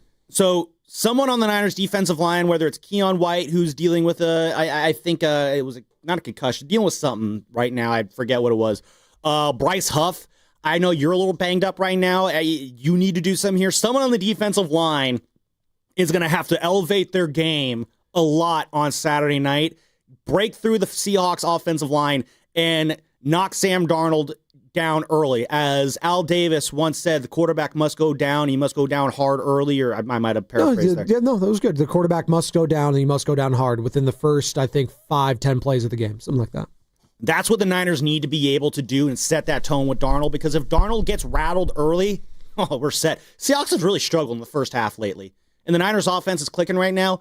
If the Niners could just put up a boatload of points in that first half and just kind of run away with this early before the Seahawks can find a rhythm here, I mean, that's not a bold take, but that's a great way to win this game. Keon White dealing with a groin injury, and he did not practice as well yesterday. So an already thin defensive line for the 49ers might get thinner if he can't go Saturday night against the Seahawks. You mentioned that game in week 1 and how much these teams differ from then and now, obviously not including Nick Bosa, who won the game basically in that final play, that strip sack fumble on Sam Darnold. No Fred Warner.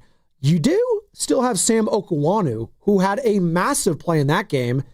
Jackson Smith-Njigba fumbled not once, but twice. Only time in his career. In that game. And Sam O was a part of that. He, that first one, and then Marquise Siegel, I believe, wasn't that picked it up at the time. You have got to take advantage of opportunities when they present themselves. When you are a defense that can't stop a nosebleed, the great equalizer always are turnovers. You saw it with the Bears. I think those defenses mirrored each other exactly. That's why we saw a shootout last week, because the Bears, just like the Niners defense, it's bend, don't break. Can you capitalize on turnovers? That's what they're going to need to do, whether it's fumbles, whether it's interceptions, whether it is in special teams, right? We've seen that pay off. Sky Moore been big on that one. Well, in that Colts game, short field. In the Colts game, conversely, who was my guy? Did Tongas knock it out, or was it Farrell? It was one of the tight ends. I believe it was Tongas who did it. Tongas. Jape Tongas. And it was the backup running back for Jonathan Taylor. His name's escaping me, but it doesn't matter. Special teams is also going to play because special teams played a huge part in that game in week 1, because Jake Moody, his last game as a 49er, missed a short field goal. Missed 2 field goals now. Doinked one and missed another one. He left 6 points on the board, the board there.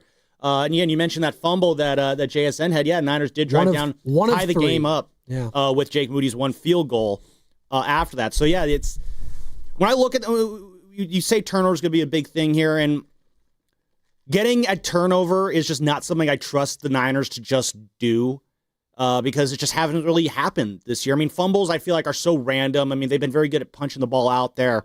But getting these interceptions, I feel like the Niners have had more almost interceptions than they've had actual interceptions this year. So they're bend, don't break defense, but I don't know if it'll be with a turnover. It's just they just get the stop when they need to. They did it against the Rams in overtime. They did it against the Bears on Sunday night.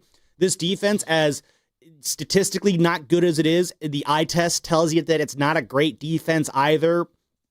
They somehow find a way to dig deep and find within themselves when the moment matters the most and just get that really, really clutch stop. And they're going to have to keep finding ways to do that against Seattle on Saturday. Interceptions, yes. They are second worst in the NFL, tied with the Titans and Cowboys with the fewest interceptions. The worst is the New York Jets, who have 0, by the way. That's actually really impressive. It's the Jets. That's what they do. And then you got fumbles recovered. The Niners are actually in the top 6 in that category, and we can actually go top 4 because they're tied with the Saints and the Bears as well, with 10 fumble recoveries that they have taken away from the opposition. So it's been big. The peanut punch has been practiced ad nauseum, and that's something a guy like Fred Warner has taught a lot of these other players, not just other linebackers, but the defensive linemen and the secondary. Yeah. They have been at that, in special teams, as I just mentioned, was also a huge part of that in that Colts win a couple weeks ago on Monday Night Football. Let's go to Oreo Cookie in Oakland before we get to Sam's year in review. Roasters. That's right. Oreo Cookie, what's up, man? You're on the roast. Hey, what's up, fellas? Thanks for taking the call. First things first, Happy New Year's. I hope everybody's safe tonight, and let's celebrate with our loved ones. And also, special shout-out to Money in the Bank Carter, a.k.a. Zakata, for winning his league. I know that's a tough thing to do, man, so that's what we do here in the mornings, man. We nothing but winners out here. That's what we, Thank you, my win boy. out here. Let's be real, Oreo. He like the Patriots, he had a pretty soft schedule this year. Oh.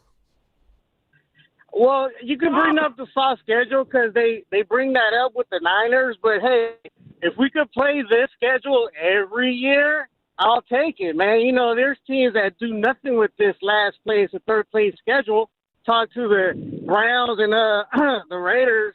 They don't do nothing with these schedules, bro. So I'll take these schedules when it comes. So let's get to Saturday's game.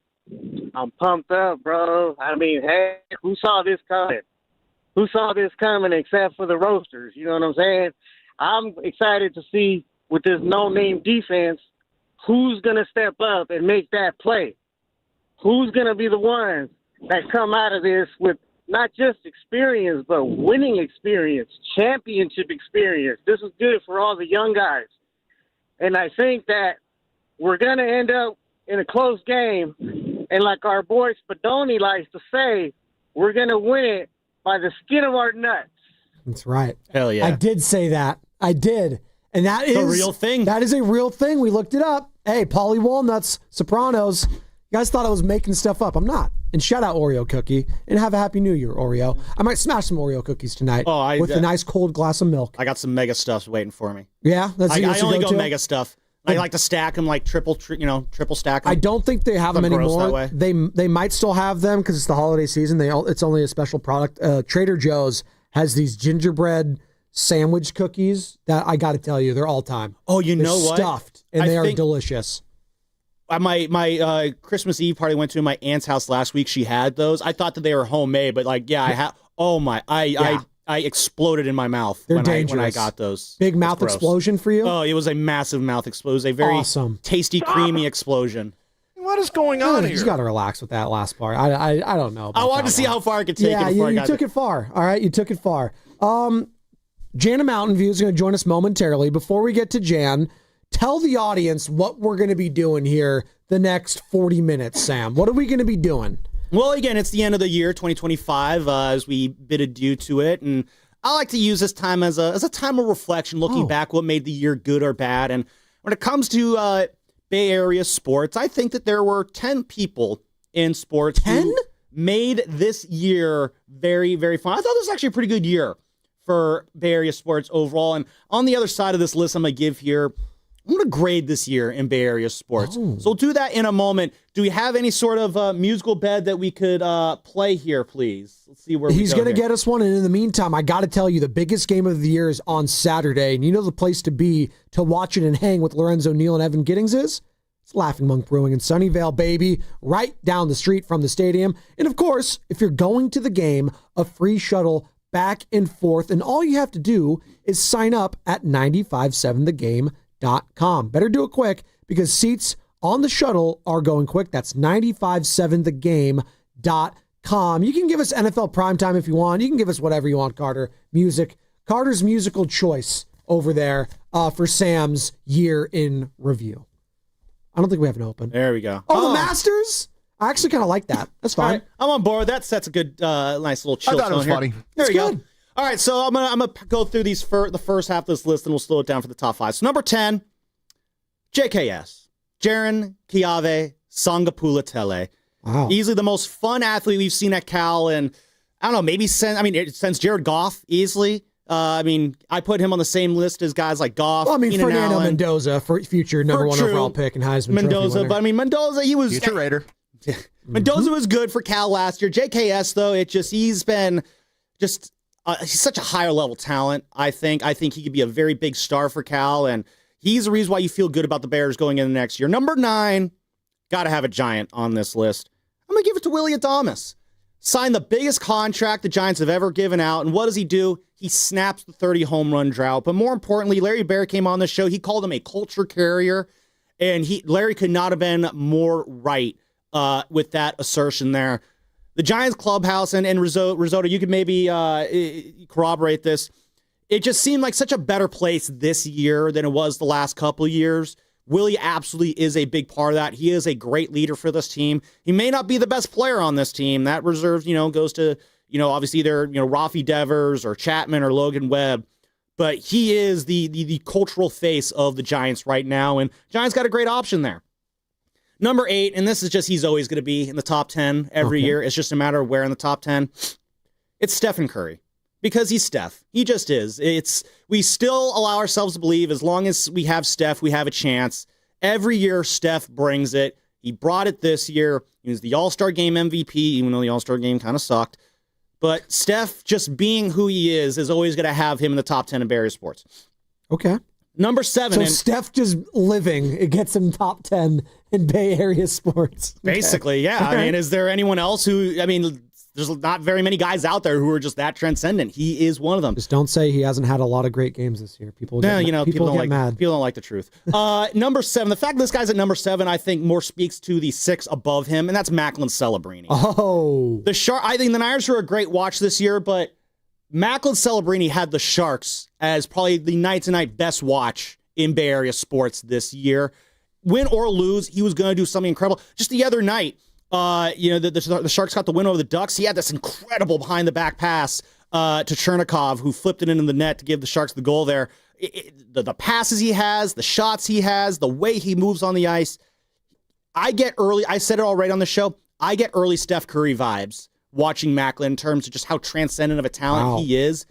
I would not be shocked if for the rest of this decade and beyond, he is going to be one of the best athletes in the Bay Area, and he could legitimately put the Sharks on the map in this region in a way that even the prior great Sharks teams were not able to do. Did you mention the big news for Macklin Celebrini yesterday that happened? Ooh, no, what's the big news? He was announced as a part of the roster for Team Canada in the upcoming Winter Olympics. I didn't know you were announcing it yesterday. Shows how locked in I am.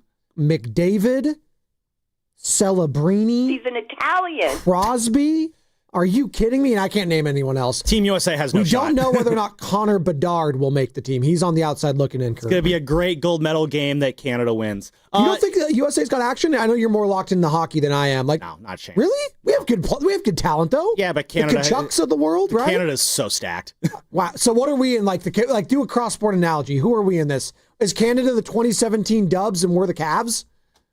Yeah, that's probably a good way to put it. Well, yeah. Any other, take Canada off the board. And let's say this, if Canada is not in the gold medal game against the United States, then yeah, we're winning the gold. Okay, so like Finland and like Russia. Yeah, or something like that. Or Russia's not going to be a part of it. Or maybe but it'll be a bunch of people who claim to be from Russia. But, unless there's another miracle on ice, no, it probably not happen. Number 6. All right, number 6. We'll go with Robert Saleh for what he's done with the Niners defense this year. A bunch of no-names on this defense, and he turned this defense into a very good bend, don't break unit. The sum is greater than the parts. And he has really showed how much coaching truly matters. Think how frustrated we were with the Niners defense the last couple years with, I'm kind of built for this Steve Wilkes, with why are you even here, Nick Sorensen, BPA, big Nick Sorensen guy. It's just, the defense always felt like it was missing something these last 2 years, and that something might have been Robert Saleh. Oh. All right. Ready for the top 5? Number 5. I know from the musical bed now, it's gotten real. So we went from the Masters to the Danger Zone now. So fired up. Dude. Oh, my God. Oh, and this number Fully 5, torqued. she brought the Danger Zone. I am saying it's a she because it is number 5, Natalie Nakase, head coach of our Golden State Valkyries, with a team of basically bench players that she picked off of other teams, leading the Valkyries into the playoffs. Oh, and they lost their 2 best players during the season as well. Did. What I saw Natalie Nakase do was lay the foundation of a winning culture that Joe Lacob likes. And I think Joe Lacob is very proud of the hire that they made in Coach Nakase. She may only be like 5'4" or something, but she commands herself like she is 7 feet tall. That is an intimidating looking presence on the sideline. That is a great hire that the Valks have with Nakase. And she set the standard for what you want an expansion team to do in their first year. I mean, obviously, what the Golden Knights did in hockey a few years ago, that's probably never be topped, going to the Stanley Cup finals in year 1. But the next few teams that enter the league in the WNBA or any other team, it's just, hey, the Valks made the playoffs in their first year. Why can't you? And so that is a standard that was set there that I think is going to really propel the Valkyries off to a just incredible, first 4 or 5 years of their run. I think that's a great choice. And the Valkyries, honestly, they could have an argument for the number 1 story in the Bay because I think we all underestimated, even here at the station where we do all the Valkyries games, where you're home for Valkyries basketball. I did not think the reception was going to be as much as they got. Like, it sold out. Everything was sold out. The merch gets sold out. Everyone wants to go to that game. Like, the Valkyries Q rating right now, you can make the argument, is higher than the Golden State Warriors. Oh, it absolutely that's insane. If the Sharks were I said the Sharks have been the best watch this year overall because of Macklin Celebrini, but the Valkyries are easily the hottest ticket and the hottest show in town. Steven Risotto, you were a frequent attendee of those games. Just talk about that atmosphere and how great it was there and the culture that Nakase set this year. Yeah, I think the first game that I went to, I determined right away that it was louder than a Warrior playoff game. And people think I'm exaggerating when I say that, but I'm really not. It was super loud, and it's kind of a different type of fan base, but still very, very passionate, and it's a low-key atmosphere. They do their best to make it really fun for the fans, so I really enjoyed it. It's a fun watch. Do you guys remember when Steven came in here and was like, the Valkyries games are louder than a Warriors playoff game, and we all called him a liar? My big regret this year is that I didn't make it to a game. That. I did not make it to a game this year, and I absolutely regret it. I'm a horrible person. Wow, for not making it. I know. You're not an ally. I am. No, I'm gonna shame walk through the street. Yeah. Shame. Number 4. Number 4. Mac Jones. Mac Jones. That's a good story. What you gonna do, brother? With Mac Jones coming for you. Nick Freidell, 820. The way he held down the fort when Brock was out, the Niners are not. We talk about CMC being the MVP. We talk about how great this offense looks under Brock Purdy. We give our flowers to Robert Saleh, Kyle Shanahan, the rest of the coaching staff. The Niners are not where they're at right now without the play of Mac Jones. Like, that cannot be forgotten. It is not a knock on Brock to say that Mac Jones was great this year. Mac Jones was great. And going into this offseason, between the draft and other free agents, Mac Jones is going to be the hottest commodity out there for teams looking for a quarterback. Raiders. He's going to be a Colt for sure. That's a great pick. Yeah. He's going to go somewhere. He's going to make a lot of money doing it. He kept the Niners season afloat at a time when, remember, we had Jermaine Wiggins on that week, Spadoni, and Jermaine's like, the drop off from Brock to Mac is massive. Oh, I love getting bipped. He didn't say that, but he likes our culture. I'll give you a 3 for the Jermaine Wiggins. For the Boston accent. Yeah. We thought it was going to be a disaster with Mac Jones. And Mac was so good. There were actual living human beings in this market who were like, I don't know, man. I think we just stick with Mac Jones. Who needs Brock Purdy? I'll say this. I did not think it was going to be a disaster. I was on record. I actually thought he was going to salvage the season. But no one thought it was going to be this good, though. No, but I didn't think he was some scrub like everyone else thought he was, because I saw what he could do his rookie season with competent coaching. And once he had incompetent coaching around him, it was a dumpster fire. What is Kyle Shanahan? A competent coach, and he put him in a position to succeed. Neil O'Brien said it best. Mac Jones is every quarterback that has succeeded in Kyle Shanahan's offense, and he absolutely did. And the job he did keeping the Niners season afloat like he did, where we're tripping over ourselves trying to show our support to him, absolutely, he is number 4 on my list of the great athletes here in the Bay Area 2025. And that's what we're doing. The year in review, the best athlete in their athlete stories or team stories for Sam Lubman. Number 3.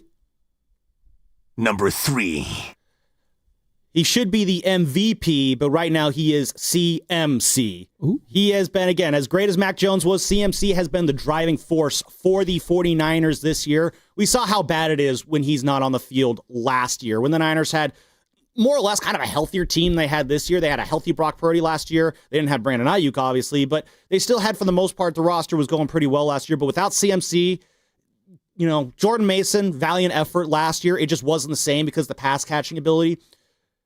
Christian McCaffrey, especially when George Kittle was out this year, we talked about Mac Jones covering for Brock Purdy. The way Christian McCaffrey covered for George Kittle in all the targets that he got when Kittle was out kept the Niners offense afloat until Kittle came back. And we thought at the beginning of the year, like, what do we get from CMC? Every hit seemed like could be his last. Every time he went down, we're worrying, is like, oh, is he going to be able to get back up again? I remember at one point this year just saying, like, at some point McCaffrey is just at peace with the reality that he is going to have to get carted off the field to end his career. And he's accepting of that, and we need to be accepting of that too. He has gotten better and better and better every week. And that explosiveness that we thought was gone at the beginning of the year, it has slowly come back. And right now, Christian McCaffrey is probably playing the best football that he has played since that 2023 season when he was the driving engine of the Niners offense that was going all the way to the Super Bowl. When you ask the question, why not the 49ers? Or why could the 49ers actually win the Super Bowl this year? Christian McCaffrey is right at the top of that list in terms of why you're believing in the Niners' chances. It's just, Baldy said it the best. When he keeps going down and pops right back up, it's demoralizing. And if the Niners are going to beat the Seahawks on Saturday night, I need long Christian McCaffrey-fueled drives that just wear down that Seahawks defense and just break them morally and carry this team to victory like Sam, he's been doing all year. He's been their best running back and wide receiver. He's been their best running back and wide receiver. I'll even go a bit further. I think this is the year that McCaffrey locked in his Hall of Fame case. Wow. I don't know if he'll be first ballot. I don't honestly care what ballot he gets in on. He is going to be wearing a gold jacket in Canton one day. Hopefully his bust will say San Francisco 49ers on it. He has been absolutely incredible, the numbers he has put up. He is absolutely, I think, going to be a Hall of Famer someday. I think he's going to be an All-Pro this year. He should be an All-Pro, whether that's first team or second team. And I think that matters more than Pro Bowler. No, it does. No, absolutely does. Because anybody could be a Pro Bowler. I think Carter got named to the Pro Bowl. If you're a five-time All-Pro player, that means you were either the first or second best player at your position in each one of those years. That's a stretch where that's Hall of Fame. So yes, he's already a three-time first team All-Pro. Excuse me. He has 1 second team All-Pro. If he does it again this year, that's 5-time All-Pro. Yeah, the Pro Bowlers, whatever for me. Offensive Player of the Year in 2033 might be 2-time NFL Offensive Player of the Year. And if he has an incredible receiving game this year, he'll go 1,000 rushing yards, receiving yards, not once, but twice in his career. No one else has ever done that in the history of the National Football League. Hey, Joe.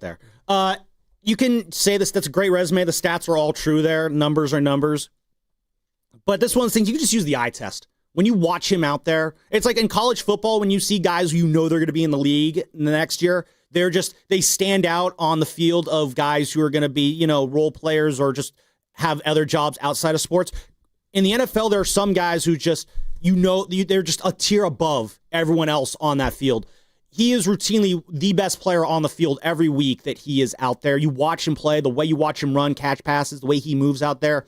That is what Hall of Famers look like. Do you know what's interesting? So Christian McCaffrey came into the NFL in 2017 as a rookie at the Carolina Panthers. In 2016, the year prior, Derrick Henry was drafted into the NFL with the Tennessee Titans. Obviously, there was a famous Heisman Trophy. Should have gone to him. Derrick Henry, Christian McCaffrey.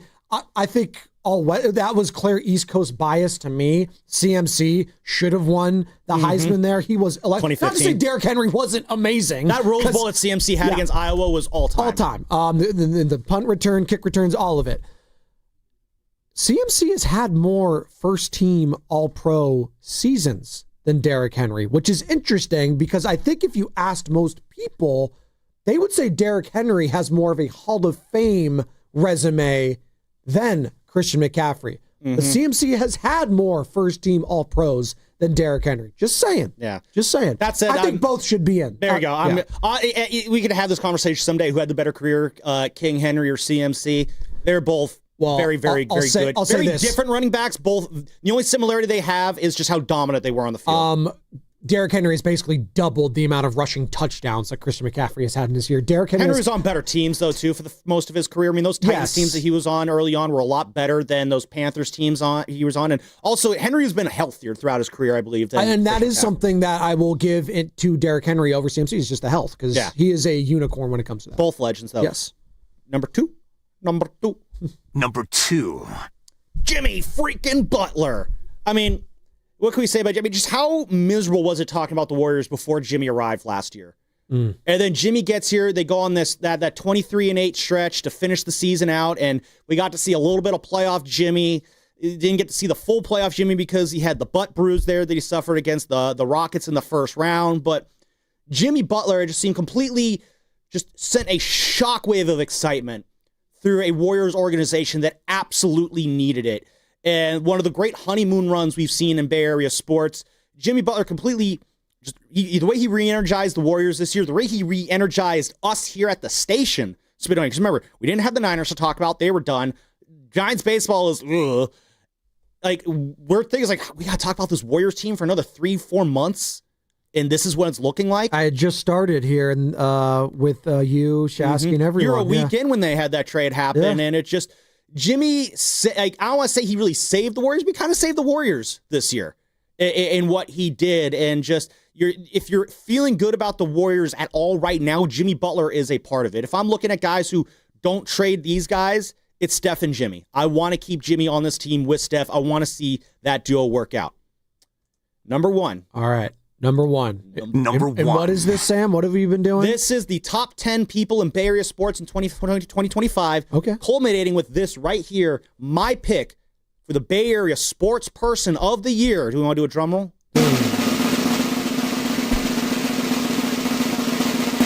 Kyle Shanahan. What? I know. I say this as one of the biggest Kyle Shanahan skeptics at this station. This was the year that I just realized I'm just being a contrarian jerk by saying that Kyle Shanahan is not what he is, which is an incredible coach who has done an incredible job with this Niners team. I think he set the right expectations going into this year. I think there was a lot of pressure last year to make another Super Bowl run. I think he did a good job alleviating that pressure this year. You saw a looser Kyle Shanahan at the beginning of the year. Everyone's saying, Kyle looks so happy this year. Is the happiest we've seen him in forever.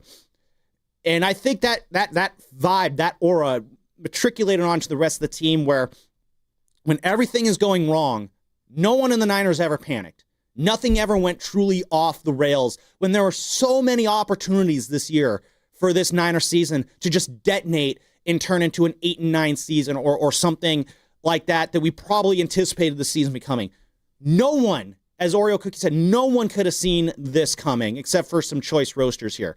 Kyle Shanahan, again, we give all the credit to Mac Jones, give all the credit to Christian McCaffrey.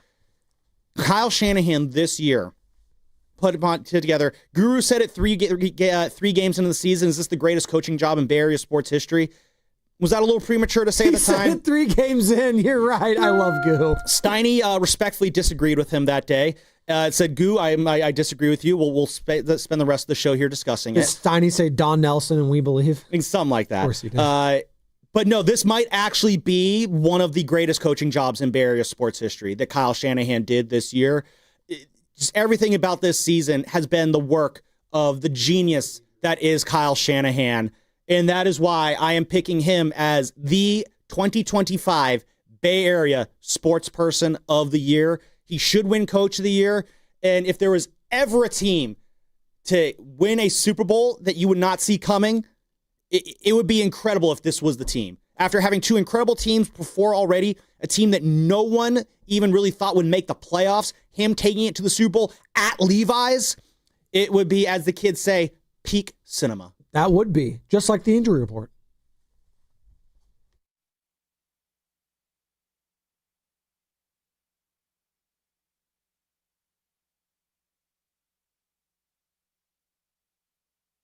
I hate you, Kyle. Steel Toe still hates Kyle Shanahan, though, because he wanted Mac Jones to keep starting. By the way, there is good news and bad news on the 49ers injury front.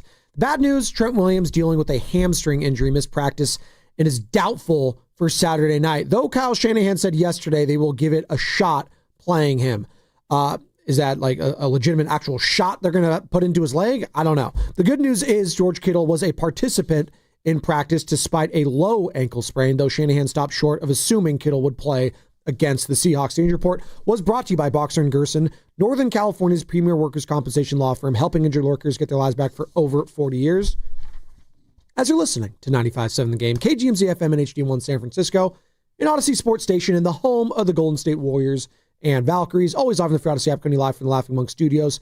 And it's Warriors Wednesday, brought to you by Freedman's Appliance, Carter. Come see their full selection of in-stock luxury appliances in live working vignettes. Visit Freedman's Appliance in Pleasant Hill today. Got 1 hour to go here on the roast before we start Warriors Live at 9. We got Nick Freidell, Cousin Nick, Odyssey NBA insider, and covers the Warriors for The Athletic, joining us in 20 minutes at 8:20.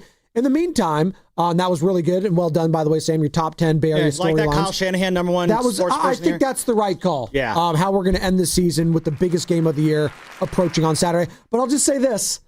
If the Niners lose and there's a bad coaching decision like we all think, then we're running him out of town. Then he's fired on Monday. So grab your tiki torches. But that's why the NFL's the best.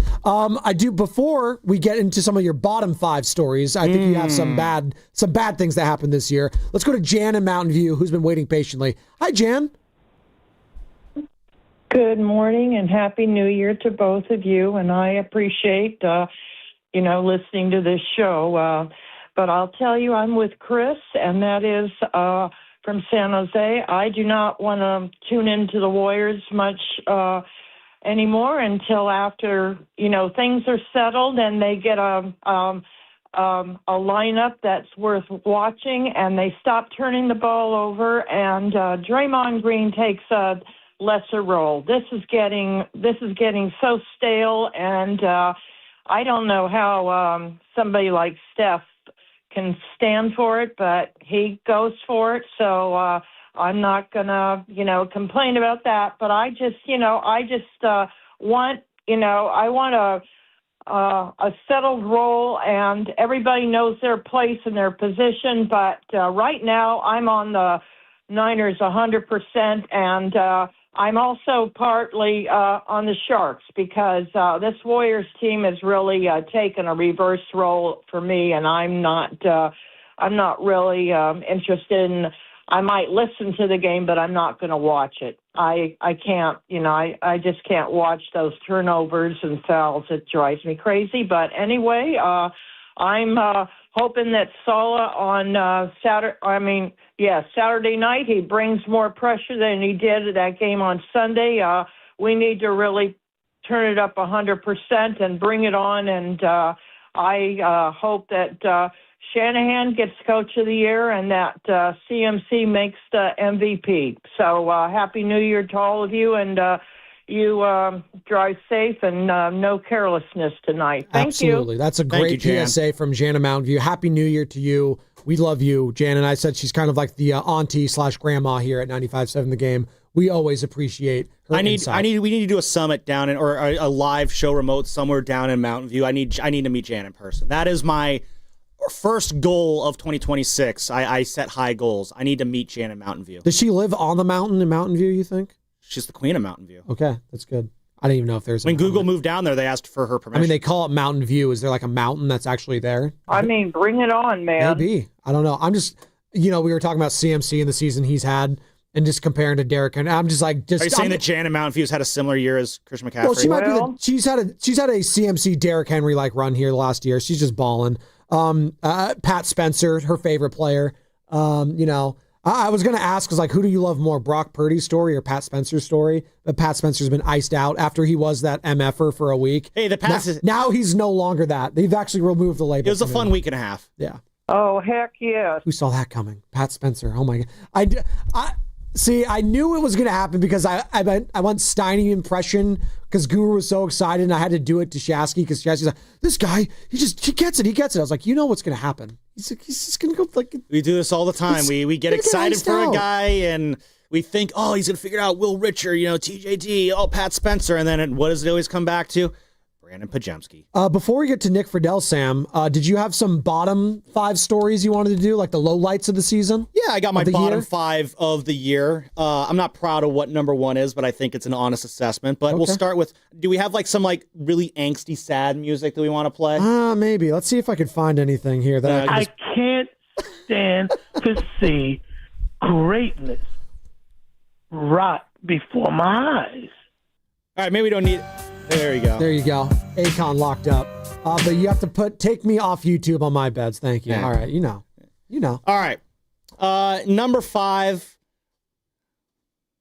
Number 5. It's Brandon 5. There you go. It's Brandon Pajemski. Oh, no. Yeah. No, it's the guy can't do anything right, it seems like. Let's spot down a little bit. I didn't realize you'd be singing this one. I didn't either, but I kind of like it more. The guy can't catch breaks. He does something right. People don't want to believe it. He does something wrong. He gets buried. I think he's an okay player. I think he's a guy who, if he is your second or third guy off the bench, right now he's the first guy off the bench, he can be capable, but the amount of discourse around Brandon Pajemski this year has been absolutely nuts. The pod stands versus the pod's haters. And he's not even the most controversial player on the Warriors. That's a shocker. And I just feel like this is just not a fun year for Brandon Pajemski. The white Shohei wanting the keys to the organization. That is the line of the year. The white Shohei, Brandon Pajemski in sports, not Bay Area. I actually have a different pick for line of the year, and I'm going to be tooting my own horn on it when I get to it. Hold on, Sam. I know the lyrics are probably distracting you right now, so I'll fade this one down, and we'll go to another one that's it has the vibe. We'll do a clean out my closet. Ooh, there we go. There you go. I'm in. All right, so that's number 5. Number 4. Number 4. It's Bob Melvin. Sleepy it had to Bob? go. Sleepy Bob. It had to go. It was just, I understand what the Giants were going for, trying to bring him in. I don't think he ever really got a great chance to kind of get established in the ways that he wanted to. He had a raw deal having to operate Farhan's team in his first year, and then I don't think Buster was really sold on having him be his manager last year. And White Shohei, absolutely one of the quotes of the year. But if I had to pick my quote of the year, I had Risotto put it on your board, Spadoni. It's the moment on August 15th. I asked the question, let me pull out what my question was here. My question was, for this stretch at home, I know it's been really tough. This is after a really bad loss to the Tampa Bay Rays in August. I asked Bob, it's been a really rough stretch at home. Just how's the morale? How's the mood of this team right now during this stretch here?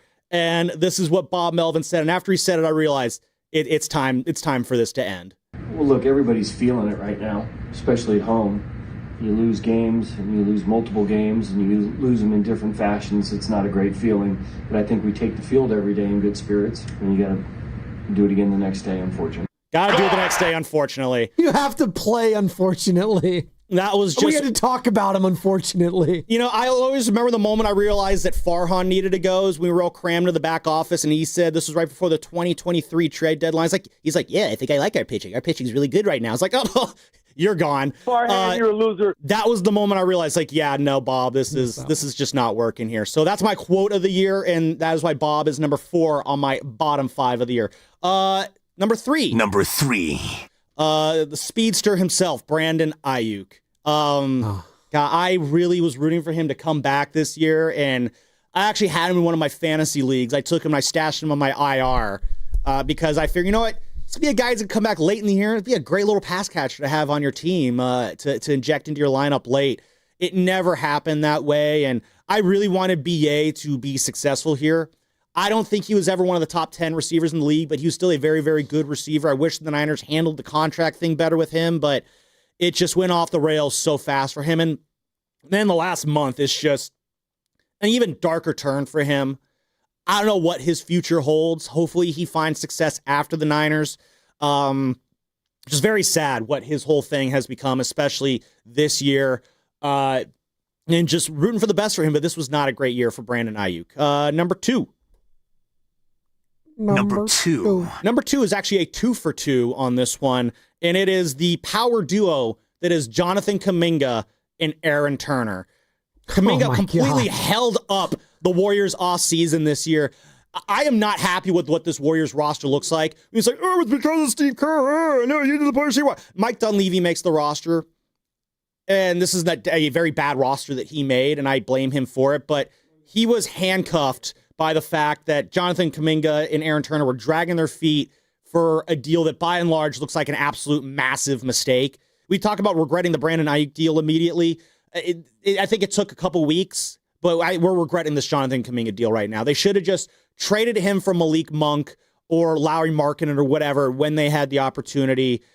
I say this as someone who really wanted to see Kuminga have success here. I was a Kuminga guy. It's just not happening. Aaron Turner did not do Kuminga any, favors this offseason. They should have just worked out the deal earlier. Just every single decision those two made was catastrophically wrong. And so, yeah, Aaron Turner, JK, you are number 2. And Jonathan Kuminga. Want to hit number 1 here? I'm honestly like at the edge of my seat. Number 1. There's so much drama here. What the hell is number 1? Yeah. Breaks my heart to say this. I think Steve Kerr had the worst year in Bears sports this year. Whoa, Steve? Steven Douglas Kerr? He has been just battered by this fan base. Alex in Atlanta, every 3 tweets he sends out is fire Steve Kerr. The YouTube chat every morning is fire Steve Kerr. The Warriors fan base has, against all odds, completely turned on this 4-time champion coach for this organization. I still like Steve Kerr. I am on team. I hope he stays here as long as Steph stays here. But I don't think you talk about him, Nick Freidell, who we'll have on in a few minutes. He was on with Willard and Dibbs yesterday. They're talking about Kerr losing the locker room, whether the message that he's had is getting stale. The speculation is that he will not be back next year, it sounds like. Nothing official there on that sense, but if you read the writing on the wall, that's what it feels like. It feels like the grind of the last 10 years, and especially the grind of the last few years, has just caught up to Kerr. He looks defeated out there sometimes. He looks worn out. If he does move on, I do think he needs a fresh start elsewhere. I don't want to call it the fall of Steve Kerr, but the stock drop in Steve Kerr this year has been so unsettling for me to watch as a Warriors fan. So I don't think anyone had a more just difficult year in the Bay Area sports scene than one Steve Kerr. That's a great bottom 5, and I think that's a great question for the other side, and we'll have Nick Freidell in about 9 minutes. Nick Freidell, Cousin Nick, Odyssey NBA Insider, covers the Warriors for The Athletic, going to be joining us here shortly. But who needs a fresh start? 2026 officially starts tomorrow. Who in the Bay needs a fresh start? Whether that's somewhere else, whether that's our perception of him, could be a player, could be a coach. 888-957-9570. Who or what is in desperate need of a fresh start? We'll do all of that on the other side. And I got to tell you this, the biggest game of the year is on Saturday. And you know the place to be to watch and hang out with Lorenzo Neal and Evan Giddings is? Laughing Monk Brewing in Sunnyvale, right down the street from the stadium. And of course, if you're going to the game, there's going to be a free shuttle to and from the stadium. Sign up at 957thegame.com. You better do it quick because seats fill up fast. That's 957thegame.com. Nick Freidell next, brought to you by Fremont Bank. Here for you. Here for good.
Are you kidding me?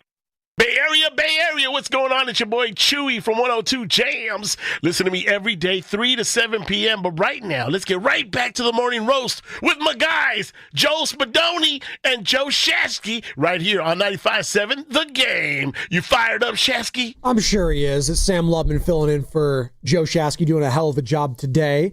We got Nick Freidell joining us momentarily. Cousin Nick, our Odyssey NBA insider, and he covers the Warriors for The Athletic. Can't wait to talk to Cousin Nick about you got to throw the records out when it's the Charlotte Hornets versus Golden State Warriors. I mean, can't forget some of the classics they've had in the past. Classics. Classic, mate, one, Bueller. They do have some players, though. LaMelo Ball, I know. I get it. Everyone's like, oh, LaMelo Ball. No. This Knipple guy from Duke as a rookie, he's a player you got to watch and be careful for because he can get hot from beyond the arc. You talk about classic Warriors-Hornets games. There is one game that I always think of, and hopefully when we get Nick on, I want to see if he remembers it. One of the most fun Warriors this week's I ever had to produce was in the 21 season, the Kelly Oubre year, when Draymond Green got thrown out of the game with 9 seconds left, and I think Terry Rozier hit the game winner there. The next morning, we took 3 hours of phone calls of, this is why you need to get rid of Draymond Green. Well, guys, this is part of what Draymond is. No, Draymond Green's terrible. You got to get rid of him. Draymond Green, he's actually a good player. He doesn't mean to go. It was literally 3 straight hours of, I hate you, Draymond. I love you, Draymond. I want to know if Cousin Nick remembers that, but we got to play the open first. Let's do it. Oh, that's Baldy's. Carter. That was such a fumble. I'm so sorry. Dude.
Nick Freidell joins us on the River Islands guest line, Odyssey Sports NBA Insider. Check out all of Odyssey's newest sports podcasts on Spotify or Apple Podcasts. Nick, good morning. Hope you had a Merry Christmas, Happy New Year, all of that. I want to start here first. I'm hijacking the show and not even asking a Warriors question because you're wearing a Tampa Bay Buccaneers hat. Clearly a big Buccaneers fan.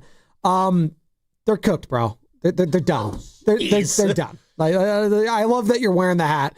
That the Atlanta Falcons did you no favors on Monday night. I should say the Los Angeles Rams and Matt Stafford in particular. What a lost season. And it's just no, seriously though. It sucks because it's just when it's injuries like you guys have sustained all year long, it's just a slow and brutal grind. And you might have a losing record Tampa Bay Buccaneers team being first in the NFC South. And you might have a date with the 49ers next week. So there you go. Welcome to the show, Nick. Wow, what an open there. Dude, a drive-by on the guy right before he says anything. I mean, wow. Hey, look, a fan is a fan till the end. And as far as I know, they still have some hope. They've got to go beat Steph's Panthers on Saturday. And then they got to get the Saints to find a way in Atlanta. But they are not completely done, and until they're completely done, that's what I'll give up all the hope that I have. But until that point, my man, I'm going to keep rolling with them until the end, just like you would with your Raiders. Well, Fernando Mendoza Bowl, baby. Let's go. We need it. But I'll say this. The lies we tell ourselves. It's funny because we had Bonte yesterday. We have him every single Tuesday in studio. He's a little peeved that we're going to have Seahawks-Niners game of the weekend Saturday night. And we got Warriors Jazz at 7. And we love all the Warriors. Hey, home of the Warriors when he broadcasted the game here. Every single Warriors game right here, 95.7 The Game. We're not here to sugarcoat it. But come on, Nick, even you are going to be like watching that Seahawks game, right? In the all the TVs out in Chase Center. Spadone, no question that it'll be running in the background somewhere. But I'll tell you who's more pissed than Bonte and a lot of the Niners fans. It's Steph because of the Panthers-Bucks game. That's true. He wants to be completely locked in on the Panthers, attempting finally to win the division title again. And, his job is going to be in the way a little bit of at least the potential celebration and what's going on. So the schedule makers did not do the Warriors and the people who cover the Warriors any favors on Saturday. So what I'm hearing is Steph Curry fandom is questionable for Saturday night then? Is that what I should roll with? If the Panthers win, Steph just out celebration? I think if the Panthers win, there's a better chance he goes off for like 50. All right, let's go Panthers then. Bryce Young, carry us. If he knows that they go and win, and then he's out there in the second half just chucking against the Jazz, anything is possible. But I think he's so happy that they're finally they have this chance again. I mean, I talked to him the last couple of weeks. I mean, he is a legit fan, and I respect the hell out of it, because anybody who sticks with a team for 30 years through thick and thin, and then has these moments where you have at least a chance to celebrate, I appreciate that even more. That dude is a real live Carolina Panthers fan, and he's the most famous Panthers fan that there is. Let's be honest, he's the only Panthers fan that anyone's ever heard of, Nick. You're putting it kindly. Listen, it's funny. I love my rundown because I get to host with my producer today too, so it's a double whammy. The first thing he has on the rundown to ask you a question is, what is going on with the Warriors right now? They've won 4 of their last 5. What is going right with the Warriors? Come on, now? Let's is that what it says? What is going right with the Warriors right now? Oh, see, I'm actually skewing negative. Excuse me. What is going right and what is going wrong with the Golden State Warriors right now, Nick? Well, let's start with what's going wrong, because Spadone, the problem is that no matter what they do today, later in Charlotte, everybody's going to remember that Toronto game. That Toronto game was a microcosm of all the games that we've seen throughout the first 3 months here, because they had the momentum. They came in winning 3. They start the trip. They have that game in complete control. They're up 7 with 1:43 left in regulation, and they lose. And they lose because they kept turning the ball over, and they could not make 1 or 2 plays down the stretch. And it's the same old story for a team that is still, and I know I say it every week, but they're better than what they've shown. The problem is that when you keep playing up and down like this, this is the Parcells quote in living color, which is, you are what your record says you are. And the issue for the Warriors is the consistency that they've been trying to find all along. It's just not there. Now, 405 isn't bad. You win today in Charlotte, you come back home, and you have that crazy back-to-back off a 3-game East Coast swing with the Thunder and the Jazz. Okay, but now you get into January. And, guys, anybody who still is doubting that the Warriors can't find something here, at least before they make whatever move or moves they're going to make at the trade deadline, go look at the schedule. I mean, you play the Thunder, and the Thunder are awesome. That schedule has a ton of winnable games on it. It just does. They make one road trip to, I think, L.A. to go play the Clippers in like a week. And then, hey, they are at Chase. They are at home in their own beds. They're hanging out. They're practicing. They have time, in theory, to get it together.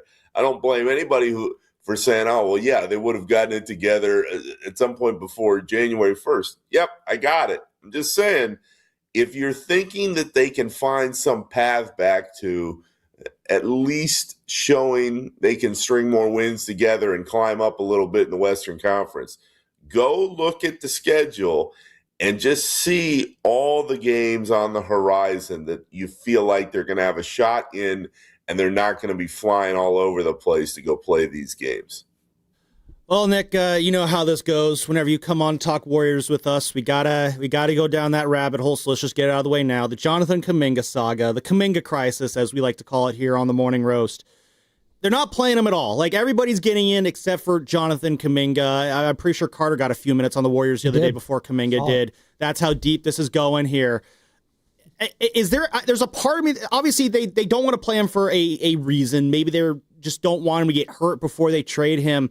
My concern is by keeping him on the bench like they have, are they risking lowering whatever value he might have on the trade market once his trade window does open up? And I guess a part two to that question, and just in your travels this year and the conversations you've had, do you have a guess as to how people outside of the Warriors bubble view Jonathan Kuminga and how valuable he can be to a team? Well, let's start with part one there, Sammy, because I don't think they're lowering whatever value they may get in return. Because if you're believing that Jonathan Kuminga is a better player than what he's shown over the last 5 years and that he's been able to show in the Warriors system, nothing that's changed in the last month and a half is going to sway you off that. You're believing in the promise that you thought was there all along. So I don't think whether he plays at all, whether he plays 5 minutes, whether he plays 25 or 30 minutes like he did in the beginning of the season, if you believe in Kuminga, you believed long before this 2-month stretch here. So that's the first part. The second part is, when you talk to people about Kuminga, there's always some people that believe, oh, well, you know, he's better. And Sammy, you know the NBA, there are some egos in play. And the feel is, well, if this guy just gets into our system and he comes to our team and we give him the opportunities to succeed, he'll be better. Great. You know, go for it. I actually respect the way that the Warriors and Kuminga are trying to go about this right now, because we all see what it is. To your point, he's not playing. He's not playing at all when they're playing 12 different dudes sometimes. And he's just trying to get to January 15th in the moment, although, again, I caution everybody, I'd be shocked if it goes down on January 15th. I think it'll stretch out closer to the deadline that first week of February. But everybody sees the situation for what it is. The last thing you want to do if you're Kuminga or you're the Warriors is rock the boat to a point where nothing can happen, because I think everybody knows that the relationship professionally has run its course out here. So if you believe that Kuminga can be a guy still on a team, then you're going to make a move. And the question I have is, how many people are going to be standing there when that time comes and forcing into some kind of assets to make it happen? We're going to see. All I can tell you, for that faction of the fan base that is still going, I can't believe he's not out there. I can't believe he's not out there. The Warriors and Kerr want to do anything to string wins together. It just has not happened for all the reasons that we've laid out and outlined. If he really believed, and that coaching staff really believed, that Kuminga could help them night to night win games, then he'd be out there. He is not out there. So it's just not going to happen for him here. More power to him, to wherever he goes next, and he can prove every single person wrong months from now or a couple years from now if he finds the consistency that has eluded him out in the Bay. I just don't blame Kerr and the coaching staff the way so many people want to with this particular situation, because when given the opportunity in the last couple months after that strong stretch, he just has not played well. And I'm not seeing something that if he played more, that would change that much. On the line is Odyssey Sports NBA insider Nick Freidell. Check out all of Odyssey's newest sports podcasts on Spotify or Apple Podcasts. And Nick, I also got a bone to pick with you because I had a video that went viral last week about a Steph Curry take. And Nick didn't even care about the take. It was the shirt I was wearing he had a problem with. It was a Backstreet Boys shirt. He's like, Spadone, you can't be going viral wearing that shirt. I was like, Nick, we have like a 10-year age gap between us. I was like 6 when the Backstreet Boys were cool. Yes, cool for a 6-year-old. Maybe not high school Nick Freidell cool. All right? There's a generational gap here, so get off my back. All right, neither here nor there. All right? I do have to ask you this. I know you spoke to Willard and Dibbs yesterday, and you know you a lot was made about Steve Kerr, Draymond Green. They're yelling at each other. Oh, back and forth. Steve Kerr had to apologize. And I know what you had to say about hey, taking more blame, having the locker rooms back. I understand that. Let me just ask you straight up though. Do you think he needed to apologize for that? Because a lot of people are frustrated. Dude, you're the coach. Don't apologize. He didn't have to, Spadone, but what I would tell you is I think Kerr is reading the room of the first couple months, and he knows that this team just cannot find their way on a consistent basis. And he knows that if you can't pump these guys up with confidence and you can't deflect all the blame from them that you can, then you run the risk of a psyche that is frazzled to begin with getting even worse. So I understand why people say, he's the coach. What's he taking the blame for, especially if he didn't really need to? I'd take the flip side of that argument and say Steve Kerr knows that room better than anybody could, better than me, better than the two of us, better than anybody that calls in to the station and has an opinion on it because he's living in it every single second of all the days, and he sees what's going on behind the curtain. My read on what you're describing is he knows that team is shaken, and he knows they feel like they should be better than what they are. And the reason, not just with the Draymond situation, but the reason he's trying to be as open as he can is to deflect as much blame and pull some of that pressure off of these guys so that they can go out and play to the best of their capabilities. Because, Spadone, let's just take the Draymond situation. I think Draymond, in part, did what he did that night because he hasn't been playing well. I think the frustration of what's been happening, let's say, since he got back from that foot injury is part of this because it's been building. And he's a very proud champion player. He's won 4 titles. He's the engine of what they do, especially defensively every night. He knows he's not playing up to the standard. So I think all of that factors in. But as far as why Kerr is as open as he has been and the way he was in that press conference on Christmas Eve, I've never seen anything like that response in almost 2 decades covering the league.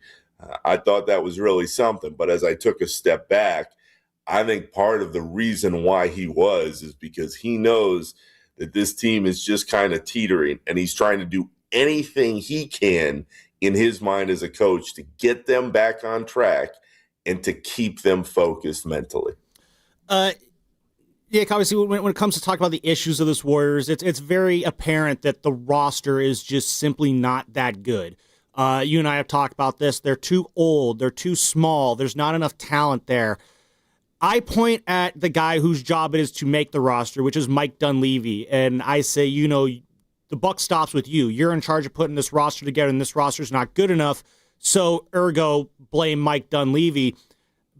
But I get a lot of pushback, or I see a lot of pushback of response, and the response is, well, these are the guys that Steve Kerr wants. So when it comes to this discourse of just who is responsible for the roster being what it is, I say it's Dunleavy. Others say it's Kerr. How do you rectify kind of that discourse there of, who had their hand on the wheel in terms of driving this roster construction? I think if you've been around the Warriors long enough, Sammy, that the answer there is it's a collection of people. I don't think it is just Steve Kerr. I don't think it is just Dunleavy. I don't think it is all Lacob. I've heard that part too from a lot of fans saying, oh, well, Lacob wanted this guy and he wanted to draft this guy. And I think this is one of those organizations that has balance where everybody has a say in the room. And I have gotten no feel that everybody is completely miserable in that regard.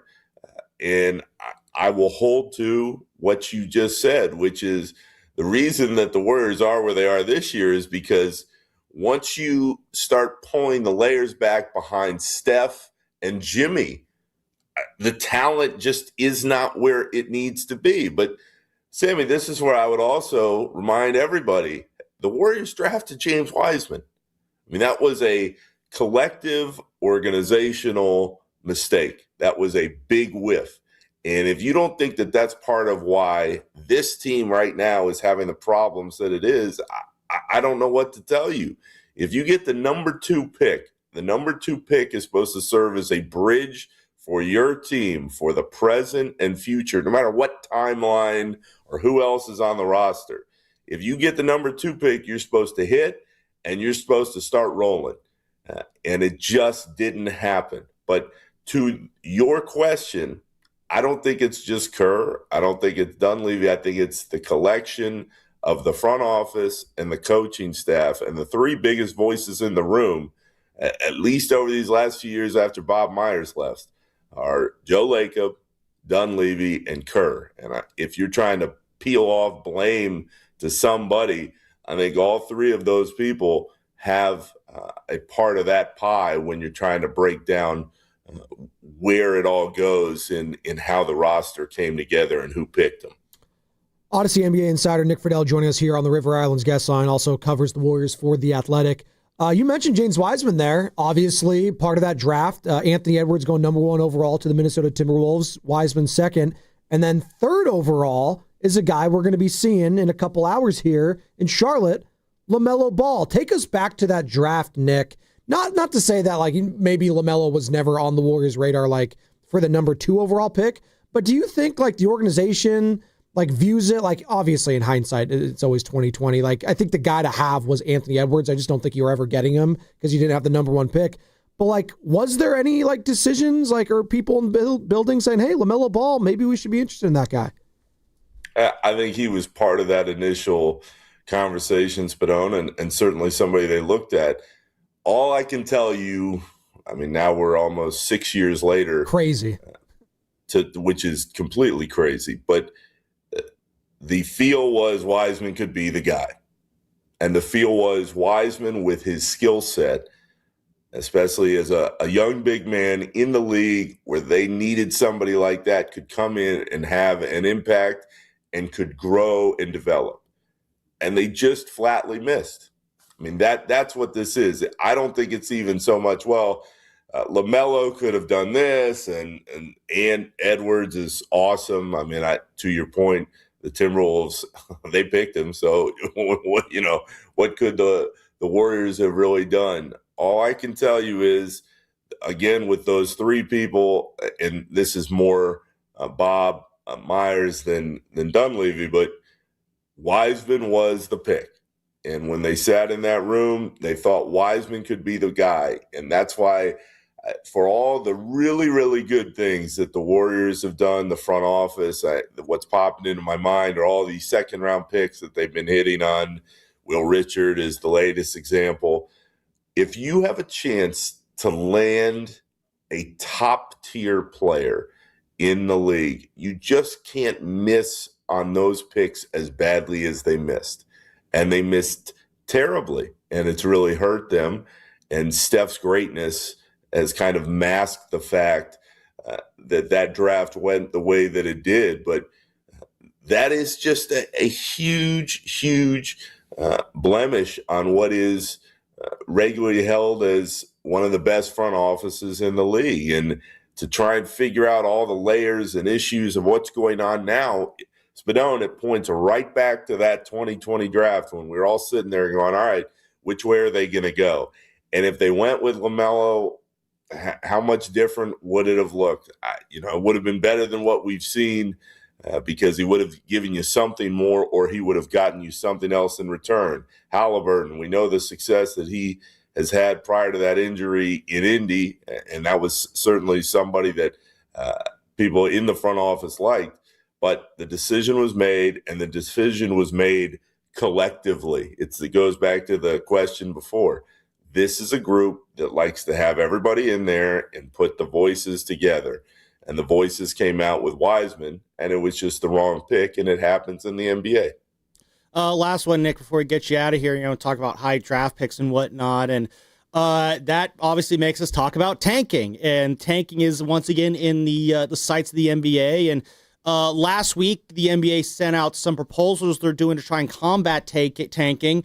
For those who didn't hear, they want to limit pick protections on either the top 4 or 14 and higher, which would eliminate the problematic mid-lottery protections. They would not allow teams to draft in the top 4 2 years in a row. And another proposal would be locking lottery positions on March 1st. When you hear those proposals, Nick, that the league's kicking around, do any of those sound like they could actually combat tanking in this league? Or is the NBA just maybe focusing a little too much on this when maybe they don't need to? The answer, Sammy, is no. No. The NBA has a real regular season problem. And from where I sit, it's getting worse because we're out here in dream world in the Bay because we get to watch Steph every night run around and knock down shots. And you want to talk about masking the fact that the team is mediocre. Steph Curry is still playing at this incredibly high level. And out in the Bay here, you're not worried about stuff like that. Mr. Loveman, I've traveled all across the NBA for a long, long time. You go to some of these regular season games, the product is just, it's not great. And part of the reason is tanking, especially later in the year. I give the league credit for at least trying to identify the issue. I mean, they knew the regular season was a problem. How do you think we got the NBA Cup? I'm still looking for people that are really, really into it all the time that aren't affiliated with the league, but they're trying because they know that the regular season games, especially early in the season, just aren't that great.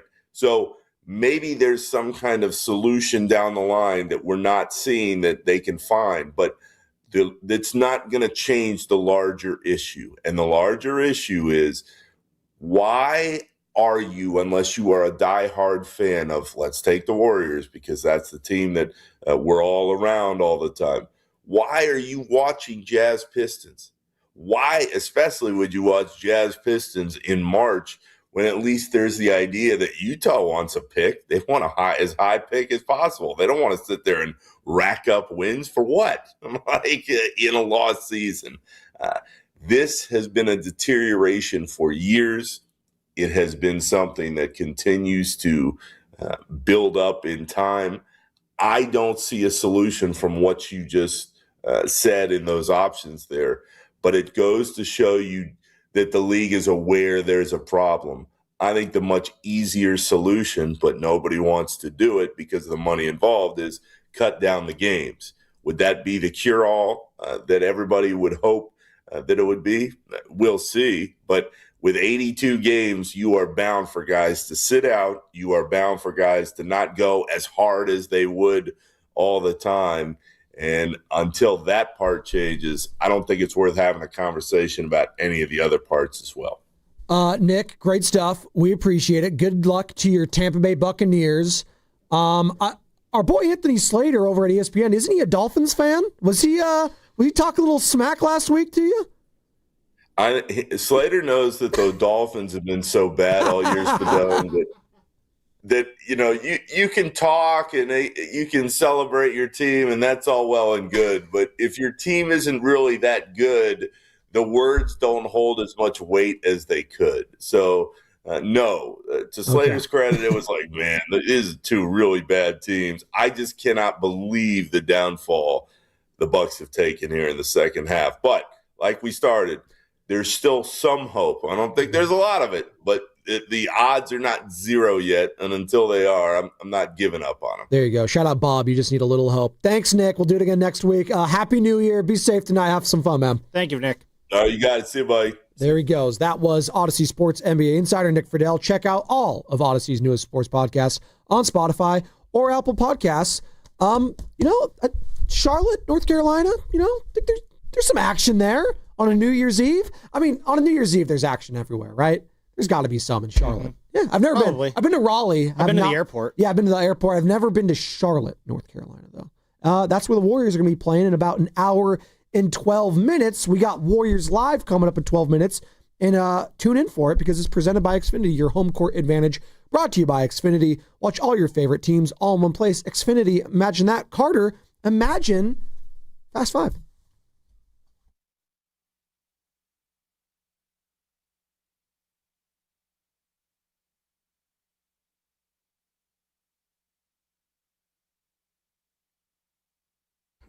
What do you got, Sammy? How about them Canes? Okay. We'll start it with the Canes. We'll end it with the Canes. Exactly. All right. It's all about What's the the Canes. spread on that game? It doesn't matter. We're underdogs big time. I think we were 9.5. That's probably gone up. Yeah, it's 9.5 still. Yep. Still 9.5. According to DraftKings, yes. Carson Beck, you just be good enough. That's all I need. Let's just ride this run game. It's the problem is, so usually when Miami takes the field, like, we have more talent than the other team. We have better athletes than the other team for the most part. Ohio State is one of those teams. They're just so stupid talented. They're Spadoni. They have 7 5-star recruits at wide receiver. Just that one position. Decent. This is a stacked team. It's gonna be a tough battle for the Canes, but again, it's all about revenge. Let's avenge that bogus PI call. I wanted to come in this morning and say that PI call was worse than the tuck play. They showed it on TV immediately after you talked about it. Exactly. I know exactly what happens. I've seen all the breakdowns. It was a dumb call. It is right up there with the tuck play in terms of just the worst, most horrendous inside job calls ever in the history of sports. Just as the tuck play was radioed in from the commissioner's office to screw over the Raiders, that PI call was radioed in from the big wigs at the NCAA office because we can't let Miami be good.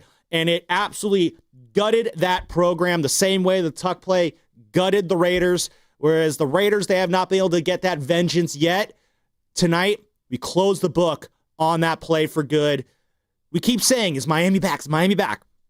They win tonight. Oh, they are. You take a much bigger step forward to actually being back. Let's go, Canes. Mario, bring it home. This is actually a huge game as well. And I know we like to crush the guy, and I know you have zero faith in him. If Carson Beck plays well and beats Ohio State, that's huge for him in this draft process coming up too. That could games like this could skew how scouts look at you going forward. I have my biggest knock on Carson Beck is I just don't think he's a great big game quarterback. Right. He's a very good. Although we had a stat earlier that we saw. Yeah, 14-3 against ranked opponents. Well, again, beating the 23rd ranked Pitt isn't the same as beating, number 5 Georgia or number 2 Ohio State. There's a difference. Not all ranked teams are created equal, but yeah, Carson Beck or Carson Garoppolo, as I like to sometimes call him. Yeah, he can rewrite some narratives with a good game today. And, oh man, I can't wait for the Malachi Toney show. That one's, I think, my second favorite game on the CFP slate the next 2 days. But, I mean, the Rose Bowl tomorrow with Bama and Indiana. Come on. That's pretty sick. It's really, I am excited for that Bama one. looked very Bama-like against Oklahoma. That's right. when I wonder if our friend Caddy Zach Green, biggest Indiana fan here at the station, only Indiana fan. I wonder how he's driving down to the Rose Bowl right now. So Oregon, Texas Tech, 9 a.m. tomorrow. That could be a sneaky good game, actually. Sneaky good, and then it ends with Ole Miss at Georgia. Carter, I think the Oregon Texas Tech game's the best game of the weekend. Really? Of the 4, yeah, I do. I just think because Texas Tech is not as a sexy brand as those other teams. They are a brand, but you expect them to be one and done maybe. Dude, that's what happened last year, right? Dogging people this year. They've been so good. But it's the Big 12. Well, last year, all the teams that had buys all got bounced, right? Yep. Mm-hmm. I'm very curious to see if that happens again. I think that's not going to with Georgia. I think they balanced out the bracket better this year because those teams that got buys were teams like Boise and Arizona State, which, while they may have earned a spot in the playoff, they were not one of the 4 best teams in the playoff. This year, the committee deciding to the only good decision the committee made was not giving top 4 seeds to the automatic berth. So. God, Arizona State should have beaten Texas last week. They really should have, actually. They did drop the ball on that one. Scadaboo was a baller. Steven Risotto, what's your final thought today?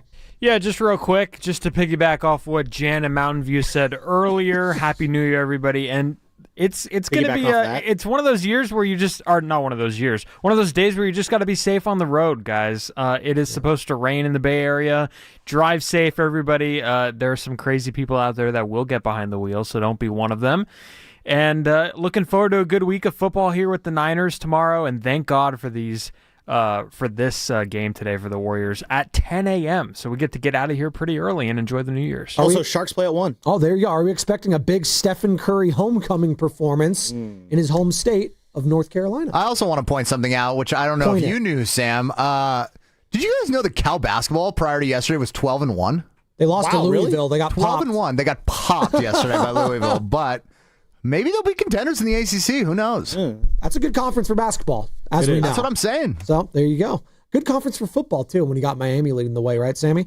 That's why they're in the AC title. Oh, wait. We don't care about that. That was Fast Five brought to you by Xfinity, introducing the 5-year price guarantee. One consistent internet price for the next 5 years. Guaranteed. Warriors Live up next with myself and Loveman, brought to you by Safeway.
Welcome in, ladies and gentlemen, boys and girls, Warriors Live. Joe Spadoni alongside Sam Lubman, getting you ready for some New Year's Eve action in North Carolina between the Golden State Warriors and Charlotte Hornets. Tip-off going to be an hour from now with the voice of the Warriors, Tim Roy. But we'll get you started for that game right now. Looking like no Seth Curry. He is out due to the sciatica. The Hornets injury report as follows. Miles Bridges, questionable. Pat Connaughton, questionable. Con Knipple, probable. Mason Plumlee, Grant Williams out. Ryan Kalkbrenner out as well. Sam, good morning to you. Happy New Year. Hope you have had a happy holidays. And happy to talk some Warriors, Hornets, some Stephen Curry action Warriors fans are hoping in his home state, obviously growing up in North Carolina. So maybe some Stephen Curry early fireworks today. Yeah, no, whenever they go here, it's always the first thing we talk about is the return home for Steph Curry. His dad, Del Curry, will be on the call for this game. And so, yeah, it's always fun to see Steph at home. He got to go home last night. He was at the Davidson game last night with Jimmy Butler and a few other guys there. So always a fun time to see that. And, you know, we always hope that Steph finishes his career out with the Warriors. That's obviously the number one goal. And I am 99.8% sure that is going to happen. But that 2%, that 0.2% is, I would not be shocked if, 42-year-old Steph Curry decides to go play one farewell year in Buzz City for the team that he, grew up watching his dad play on, among others. So that's always the big storyline that sticks out here. But again, we're talking about the Hornets, and the Hornets are not one of the glamour teams in the NBA. Right now, they're 11-21 in the East. They are that puts them in 12th in the East, 3 games out of that final play-in spot behind the Atlanta Hawks. But the Hornets have just kind of been, I cannot remember for the life of me the last good Charlotte Hornets team or the last Charlotte Hornets team that even made the playoffs. I just can't. I don't remember when it even happened here. I'm trying to look it up as I talk here. They are a name and a brand that has seen better days right now. That is a fact. But having said that, and yes, they're 11-21 on the season, but as we've seen with this Golden State Warriors team, you can't scoff at any opponent in the NBA because on any given night, you can get clapped and you could lose. And the Charlotte Hornets have a lot of talent. Now, are they a great collective team? Maybe not necessarily, but when you have a Brandon Miller, highly touted prospect coming out of Alabama, that could go off. When you have a LaMelo Ball, who's a walking triple-double. Dynamic scorer. When you have a rookie like Con Knipple coming out of Duke, they can give you some problems. Absolutely. And I am looking at that. Miles Bridges, another guy that has a lot of talent. They have size. And solid. they have, Colin Sexton. Again, they have players that could give you problems. The Golden State Warriors' problems have just been consistency. Now, they have won 4 of their last 5 heading into this, bouncing back from an ugly loss in Toronto in overtime when they had that game in the palm of their hand, and they let it slip away. And they lost in overtime. Scotty Barnes took over. The rest is history. It was not good. It left a lot of bad taste in Warriors fans' mouths because they had a 3-game winning streak. You thought it was going to be 4 games heading into that game against the Brooklyn Nets. They win in Brooklyn. They've kind of righted the ship here, but you have got to start stacking wins if you're the Golden State Warriors because right now you're on the outside looking in. Yeah, no. I don't care how it looks, Sam. Just win. Yeah. 2 things. First off, again, looking at I will put a bow on that. When was the last good Hornets team? The last time the Hornets were in the playoffs was the 2015-16 season, which was the year the Warriors went 73-9 and didn't do anything else after that. They got knocked out by the Heat in the first round. They had the 6th seed here. You want to take a guess as to when the last time the Hornets actually won a playoff series? Oh, that's got to be in the 90s. Close, actually. We don't need to do the game show music. The 2001-2002 season, they were the 4th seed in the East. They were in the Central Division. This back in the NBA had a Central Division. And that was a best of 5, I'm assuming, in the first round. Yes, they beat the Magic 3-1 and then lost in the then New Jersey Nets 4-1 in the second round. This is about as nomady of a team as you can possibly find. I mean, their finishes in the East the last few years. 22-23, 14th, 23-24, 13th. Last year, 14th. Right now, they're 12 under second-year coach Charles Lee. It's the team that just they're incapable of figuring out a direction here. I mean, bring up the Warriors needing to win here, and obviously they need to win if that's how this game works. going into this next year, the 2026 calendar year, you're trying to figure out, we asked Nick, what's going, Nick Freidell, when he joined us in the last hour, what's going right for the Warriors right now. And the truth is, it's just not enough, or just not much outside of the greatness of Steph Curry. Jimmy Butler has been good, but there's times where you want a little bit more. The main goal of this game is, yes, it is to get that second win, start building a streak of Spadoni. They have not had more than a 3-game winning streak this year. They've had a couple opportunities. Insane. They've had 2 separate 3-game winning streaks, and this is the third time this year that they have won 4 and 5. So they've had runs like this where it seems like they're putting it together. The trick is once you get that momentum going, you need to actually keep it going, because when you keep tripping on yourself right when you get rolling, it's deflating. I mean, so you won 4 of your first 5, then you lose that gross game to Milwaukee without Giannis, and you lost to Indiana, who has absolutely nobody. Yeah, you won 4 of 5 in mid-November, culminating with that win over New Orleans. Then you lose 3 in a row to Orlando, Miami, and Portland. Lose all your momentum there. You had a chance to get your first 4-game winning streak. You didn't against Toronto, but you rebounded against Brooklyn. I thought they were going to trick that game against Brooklyn away. They held it together. They did not do it.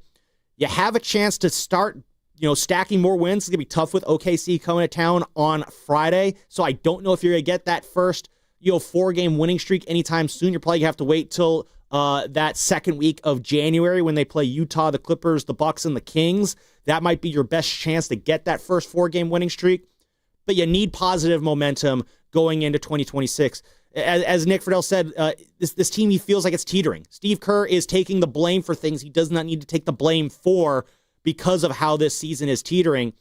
The best cure for everything is winning, and winning the games that you're supposed to win. This is a game that you are supposed to win, and I expect the Warriors to actually, win it. Just win.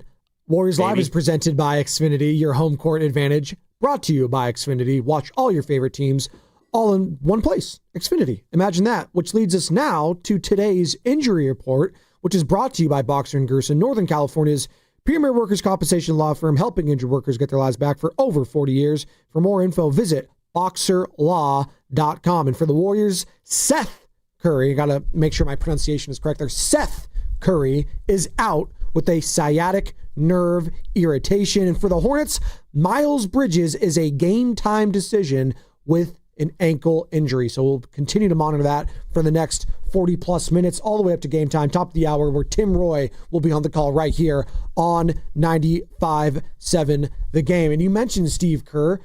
He said something the other day, which I loved, and I'm going to play it again, because Stephen Curry, what he has been able to do this season, and obviously throughout his whole career, but the older he gets, the more appreciation we garner for guys like him, who's going on 38 years old. Again, March is coming up, guys. He'll be 38 years old in March. Stephen bleepin' Curry had 27 points the other night, 8 of 15 overall, got to the line. This is Steve Kerr talking about it never getting old coaching Steph. Never gets old coaching Steph Curry. I can tell you that. He's an amazing player, even better person, and team leader, and he captivates people all over the world for a reason. It's the beauty of his play and his movement and the fluidity of it all, but also just the person he is. I think, I've never met a fan who didn't like Steph. Maybe in Cleveland during the finals, he got a couple bad remarks. That's pretty good. Maybe in Cleveland and maybe in Oklahoma City once upon a time, I will say, too, as well, Steve. So great stuff there. It never gets old watching him, too. And you know what? Can we get some help for this guy? Can we get someone else? I need a third option to rely on going forward. That's been the key and the question mark for this team all season long. We know what we're getting from Steph. I think we know what we're going to get from Jimmy Butler. He'll have some good shooting nights. He'll have some not so good shooting nights. But we know he's going to be methodical. He's going to be smart with the ball. He's going to distribute it to others around the team. He's going to get to the free throw line. I'm looking at that third scorer, Sam. Who could step up and take the reins to be that third guy? It's not going to be Jonathan Kuminga. I'm just going to tell everyone right now. It's not going to be Kuminga. Can it be a Moses Moody? Well, he struggled the other night, and his confidence has been waning here and there. Is it going to be Brandon Podziemski off the bench? Could it be D'Anthony Melton? I like what I'm seeing from DeAnthony Melton. I don't know if I could rely on him being that third option scoring the ball when he's not starting, but I need someone else to step up and be that third guy because they've desperately needed it. Well, the reality is your most consistent third guy this year has been Brandon Pajemski. No one really feels that confident on it, though, because you don't know. He's like a box of chocolates. You really don't know what you're going to get. Thank you, Forrest. I do look at Moses Moody as a guy who, at the beginning of this year, he looked like the guy who was going to be outplaying his contract. There was a lot of excitement for Moses. We asked the question after, if you were to pick a guy on this team who you want to keep around in the post-Steph years, my go-to answer has been usually Moses Moody.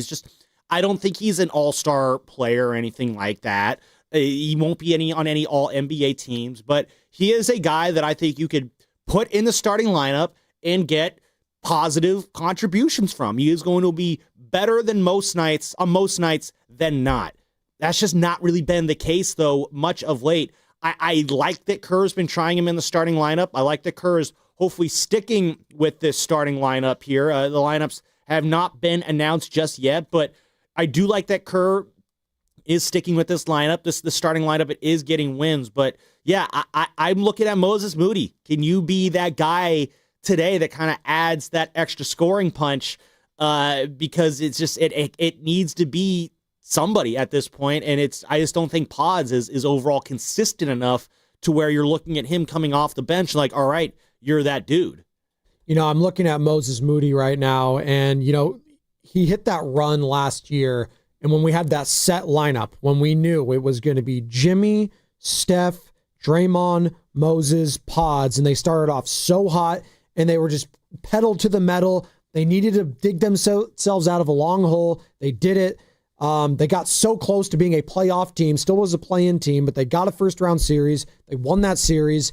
And, I keep going back to if Moses didn't get hurt, right? Because he got hurt. He had to have surgery in the offseason. I think that kind of just ruined the funk and flow that he was in. He lost his confidence, and you saw it with those young players that we've all talked about need to take a step this year for them to be legitimate contenders, right? That we all think, hey, you have Steph, you have a chance. You have Jimmy Butler, you have a chance. You have Draymond Green, you have a chance. Someone else needs to step up. Well, with Draymond kind of taking a step back this year a little bit, you've seen his frustrations. He's not very happy with himself. The coach, they're going at it.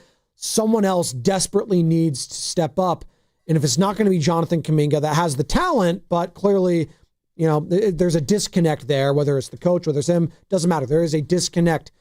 I think Moody has it in him, Sam, but someone just needs to. I don't know who it is. I know Pajemski has confidence. I know he loves himself some Brandon Pajemski, which is great. I need some cockiness in my life. I get it. But there's a limit.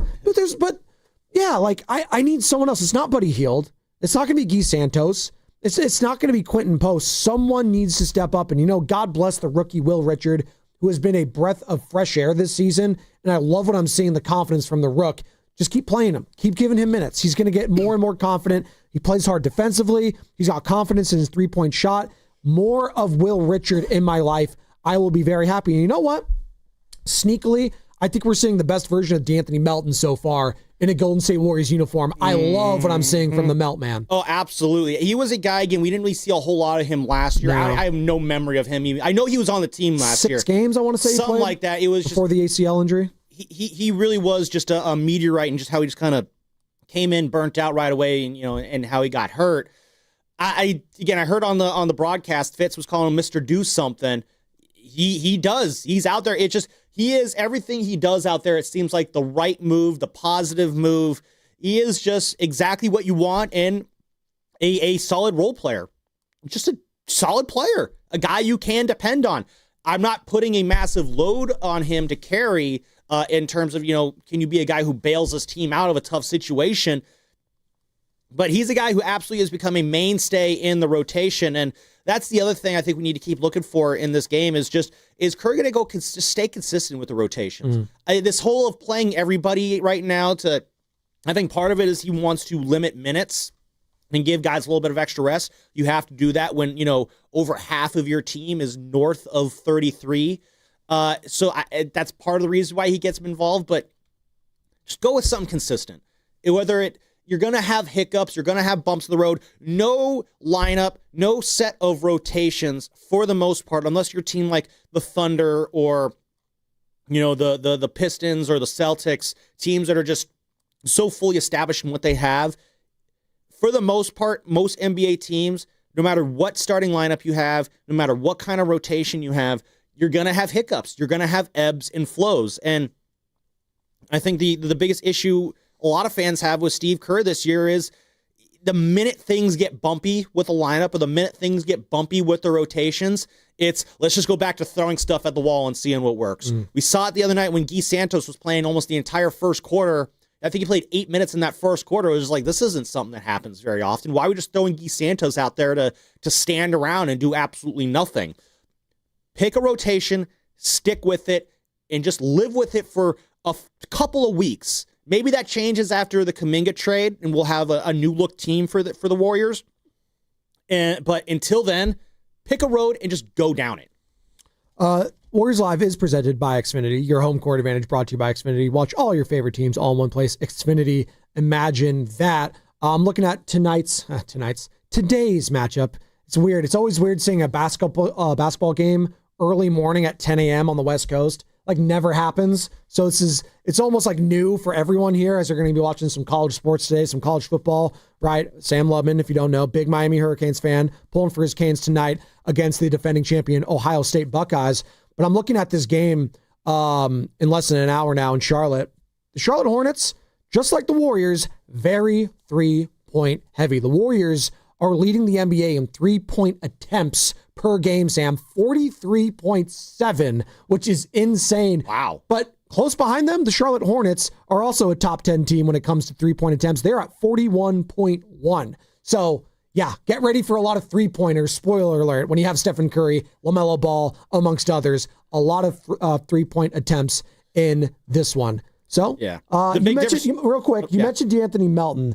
I do want to play this sound because Steve Kerr mentioned the new minutes limit for him because, again, this is a guy that's coming off a lot of injuries, an ACL. They still are slowly bringing him in here in this last month. He played 24 minutes the last two games, and I think that's going to be the new one, right, Steve? Yeah, 24 is now the new limit. I talked to him yesterday in Toronto. He said his body's feeling really good, so it's a good sign. And, hopefully we'll get to a point this season where he's able to play back-to-backs. But for now, we're being cautious. Got to be cautious with the Melt Man. Yeah. You good?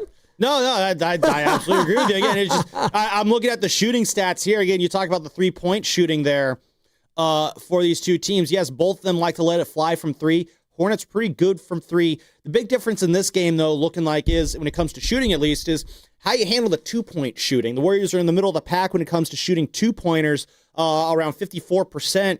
The Hornets shooting 53% from two, so not a massive drop-off, but that is good for 25th in the association. So, yeah, the Hornets, they could let it fly from three, so if the Warriors can kind of contain the three-point shooting of the Hornets here, they don't really have, a lot of other options really to score if they're not hitting their twos. So that's going to be part of the key today. All right, Sam, it is time for the Take It to the Bank prediction brought to you by Fremont Bank, which is here for you and here for good. Do we got some money in the bank music back there? Cam is calling. I'm kidding. I'm kidding. I know. He's like, you just freaked him out. His eyes got big as basketballs right there. No, because I was listening to a Little Scrappy circa 2006. Little Scrap, little money in the bank. Shouty, what you drank action. Just hey, for Grandy and Evan, maybe they'll want that once upon a time in the future. So it is time, and you know what? My Take It to the Bank prediction today. We're just talking about him. I think Moses Moody gets double digits today, baby. Take it to the bank. In minutes or points? In points. That's what I'm getting. He's getting at least 10 points. Moses Moody getting that confidence back with the shot. I love Moses parting the Red Sea today in Charlotte. How about that? My prediction is I'm going to go with a Pods TJD prediction here. We've been seeing them on the court a little bit more lately, and my prediction is we're going to see more of that duo on the court, and we're going to see Pods set TJD up for a few more of those TJD lobs. Again, I talk about, finding a consistent rotation and sticking with it. I want to keep those two on the court for right now. I want to see if that can kind of work out over a long period of time. Not saying that Pods and TJD are going to be the future Warriors basketball, but if you're going into 2026 looking for positive things to build off for this team, I want to see these young guys playing well together. Let's try and see if we can keep that duo working well together. And so that's what I want to see. My prediction is, we're going to see a couple Pods of TJD lobs here. And Fitz is going to go absolutely crazy on the broadcast, on the TV broadcast when that happens. I hope Tim Roy does as well. He'll be joining your airwaves here momentarily as Warriors Live is coming to a close here. But before we do that, I do want to mention Steve Kerr shouting out the tremendous job that TJ did last game. TJ did. There you go. Trace was fantastic. Yeah, really did a great job. You know, I didn't get him out there last night, and it didn't feel right because he's been playing so well. But the way Toronto was guarding Steph, we just felt like we needed to stay with our shooting bigs with Al and Quentin. So tonight was a great matchup for him. He did a hell of a job, helped turn the game in the second quarter. And again, a game like this, win first and foremost, build confidence with these young guys. Build confidence, build stepping stones that'll pay off a couple months from now when you will be playing playoff/play-in type of basketball. TJD, a guy that, listen, got a lot of DMPs, coach decisions throughout this year. Stepped up when he needed to. We've seen that in the past with Moses, with Pods, with some Guy Santos of the world, right? Pat Spencer's of the world. Will we see a Pat Spencer moment again? You will see these players step up. You need to see them step up.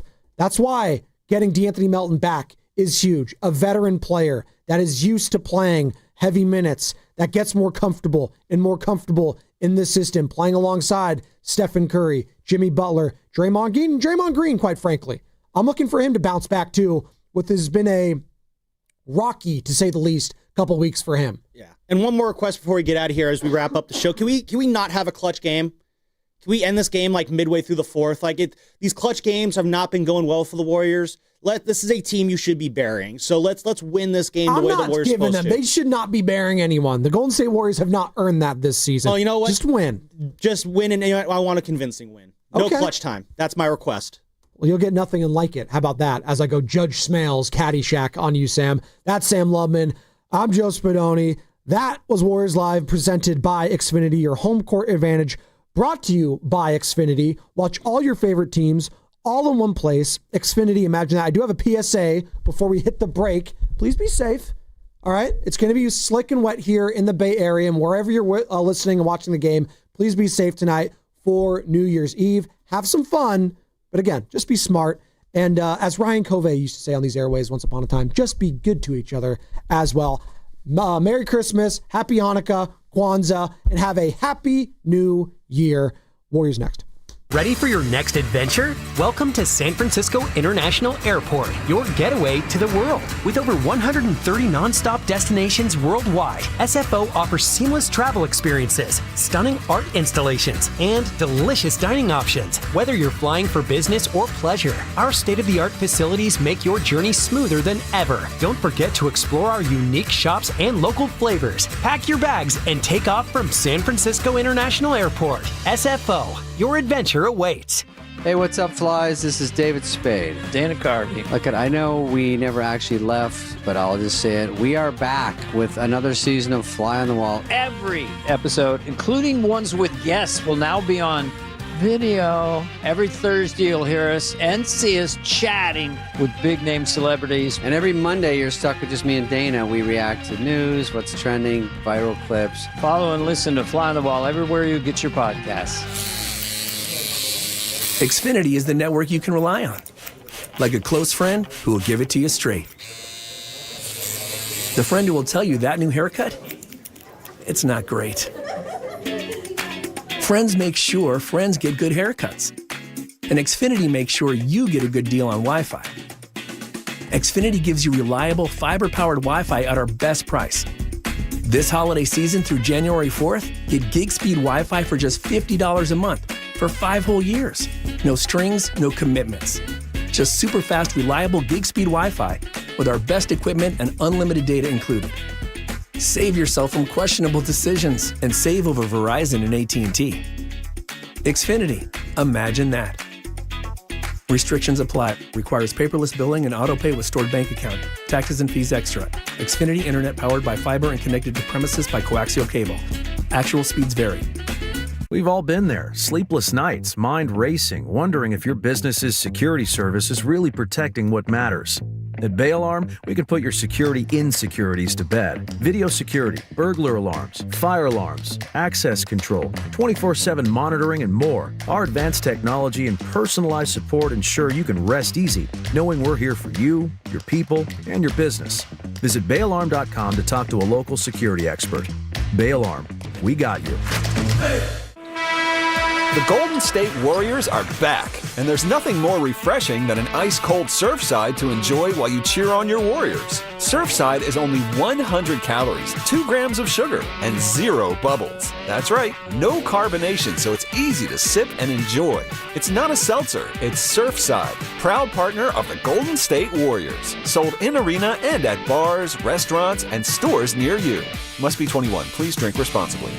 Thinking about selling your house but hesitant to move during the holidays? Imagine finalizing your sale now, enjoying the holidays, and move later. Call Wedgwood Homes to discuss your options. Do you want to downsize, relocate, or selling an inherited property? Does your house need repairs or updates? Wedgwood Homes buys homes as is. No repairs, no commissions, no hassle. Secure your future plans and move forward with a no-obligation, all-cash offer from Wedgwood Homes. Close in as little as 3 days. Or enjoy the holiday season and move after the new year. Skip the stress of a traditional listing that can be slow and unpredictable. Lock in your sale now with a firm offer from Wedgwood Homes with no last-minute price drops like other cash buyers. Call 415-888-9432 for your no-obligation all-cash offer. 415-888-9432. 415-888-9432 or wedgwoodhomes.com. The Bay Area's trusted home buyer. If you're one of the millions of Americans behind on your taxes, if you're afraid to open your mail because IRS collection letters could be coming, listen carefully. The IRS is cracking down, taking paychecks, freezing bank accounts, revoking passports. That's a fact. But here's what most people don't know. There are official tax relief programs designed to help struggling taxpayers. Programs that could save you thousands if you qualify. No one knows these programs better than the experts at Optima Tax Relief. Optima's award-winning team will fight to protect your paycheck, your passport, and your property. Their tax attorneys and licensed tax professionals will work tirelessly to get you the best deal possible with the IRS. Every day, penalties and interest keep